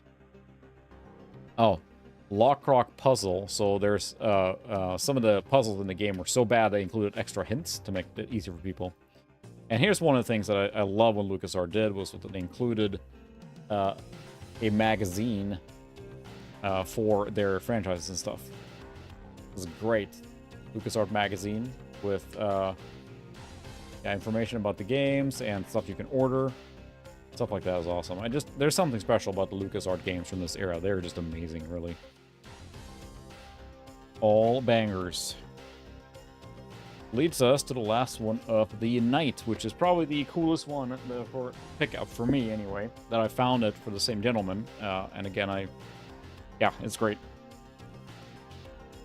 Now, this is The Secret of Monkey Island 2 on Amiga, and it's in impeccable condition. I have always wanted any of the... I have Monkey Island 3 from when it was new. My brother bought it, and I got it from him. The CD version and everything. So that's Escape from Monkey Island, or The Curse of Monkey Island. So I've had that one. But this is the second game, of course. It's legendary. I would love the first one, but that's going to be pure luck of the draw finding that, because I'm not spending $250 on that one or more. I'm sure it's expensive. Monkey Island 2 on Amiga. Would I play this on Amiga? Probably not. I'll probably go for the PC version, but the Amiga version is really cool as well. And you're not going to say no to a LucasArts box from this era, especially... Any version. I don't think I have to say too much about Monkey Island 2. Besides my confession, I've never played this all the way through, and I intend to at some point, by myself, sit down and just play through it. So bad I haven't. I don't know why, but it just never got around to it, and I think I was just into PC and other kind of games. I did not stick with the point-and-click adventure games there for a while, so I just did not buy this back in the day. Let's see how many floppies we got in here, because there's a lot. Let's see, 5, 1, 10, 7, 6, 9, 3, 8, and 2. So 10 floppies. So not as many as Indiana Jones' Fate of Atlantis. This came out before Fate of Atlantis, I'm pretty sure. Yeah, 1991. Yep, 1991. It requires 1 megabyte of RAM, otherwise it runs on a stock 500. Because the thing with the Amiga is that since the stock 500 ran on a 7 megahertz processor, 68000 processor, that's what everyone targeted. There were some with accelerators and some faster ones, but for the mass market, if you're going to make an Amiga game, the best thing to do is to target the lowest spec, which is the Amiga 500. That's the one that most people had. So very few took advantage of better performance and more memory. You know, most of them required 1 megabyte later on, and I think the most common spec was probably the Amiga 500 with 12K expanded to 1 megabyte of RAM. That was probably the most common one. And that's what they targeted. So we, of course, have, let's see, we have Mix and Mojo. The first one had Dial-A-Pirate, famously, so this is the copy protection. We will look up the equivalent one, and this is probably one of the harder ones to find with these things, because they probably didn't last, or they were played with, or whatever. But you can find them online now, but this is, of course, critical for the copy protection of the game. And let's see. Oh, there we go. Never mind. There's disc 11. That's pretty funny. I wonder why that's a different color. A supplemental disc or something? But yeah, never mind. Disc 11. So let's see. We have the receipt in there too. I'm not gonna. Okay, so for some reason there's I would assume it's like this. I wonder why this is on a separate one? Maybe someone knows the story there. It will say supplemented disc or an additional one or something, but gotta be a reason why that's one separate. Okay, let's see when this was bought. Yeah, it's pretty cool to have the order in here too. Let's see. So, let's see. This is LucasArts Company store. This was bought directly from the store. Then, if I can block this address here. Yeah, this is actually mail order directly from mail phone order from LucasArts Company store in Remit Avenue in Cayuga Park, California. 1-800-98-LUCAS. Batch number 394, aisle new. So it was a new purchase directly from LucasArts. Wow. So this was in, let's see if there's a date, 97. So this was late. This was extremely late for the Amiga, so they're clearing stock. So yeah, this was $10 and $6 shipping. So they paid $15.90 for a box copy of Monkey Island 2. This is okay to ship. This is okay to ship. Wow. That does not go for $15 anymore. But that's really cool that it came directly from LucasArts. Yeah, that's awesome. Let's see. We have a reference card with some information about it. The game is in impeccable condition, too. It's really crisp and nice, so... There you go. Can register the game. A little late for that, I think. We have a quick start, I think. Yeah, information about playing the game. We have the complete control of Monkey Island 2, The Secret of Monkey Island with the Last Resort. This is probably an excerpt from a magazine. Yep. It looks like yeah, it's a guide or hint section. Because look at this. There's Fire and Ice, which is another Amiga game, platformer. Yeah, this is a guide from the magazine Complete Control, I'm guessing. They decided to cut that out, or rip it out, with some key puzzle solutions here. That's awesome. I love stuff like this. I mean, I mentioned it earlier, but having some history and stuff like that that came with the box is fantastic. There's more than just off the shelf, so... yeah, really, it's just crazy. I did it a couple times, but not that much, because... well, we did a mail order quite a few of the big box games, I guess, but I'm trying to remember how we did it then. I think it was in Sweden, we used a pay on arrival. So you'd order the game, and then you went to the post office to pick up the game, and they would basically say, hey, pay the money, and we'll pay the company back, and that's how it worked. So yeah, this is fantastic. Having like a guide magazine cut out like this, it just adds so much history and flavor, and I think it's probably useful too. I don't know, I haven't heard of the magazine Complete Control, but I assume it is either a sheet magazine or something just that happens to have sheets and information. Yeah, just solutions to a lot of the difficult puzzles, I'm guessing, or the majority of them.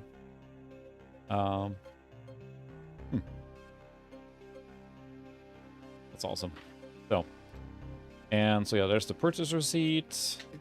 We have the Mix of Mojo, a boatload of floppies, and then we have the very nice hint book as well.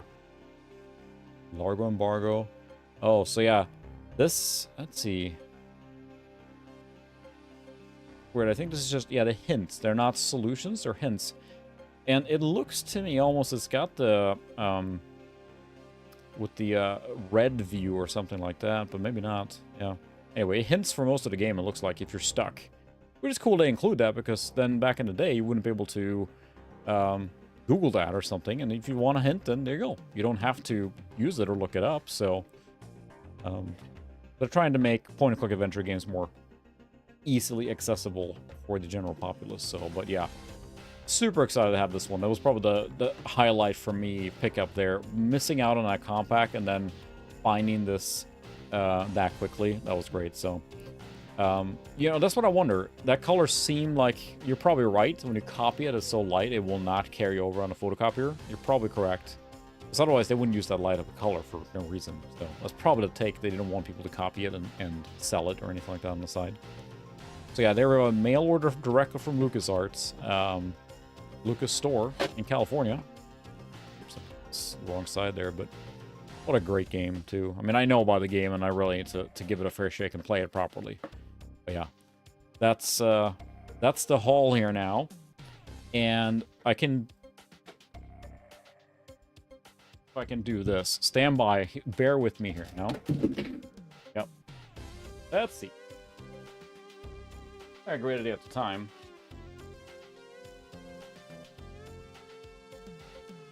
There you go. I think I have bought too many big box games lately. Maybe, just maybe.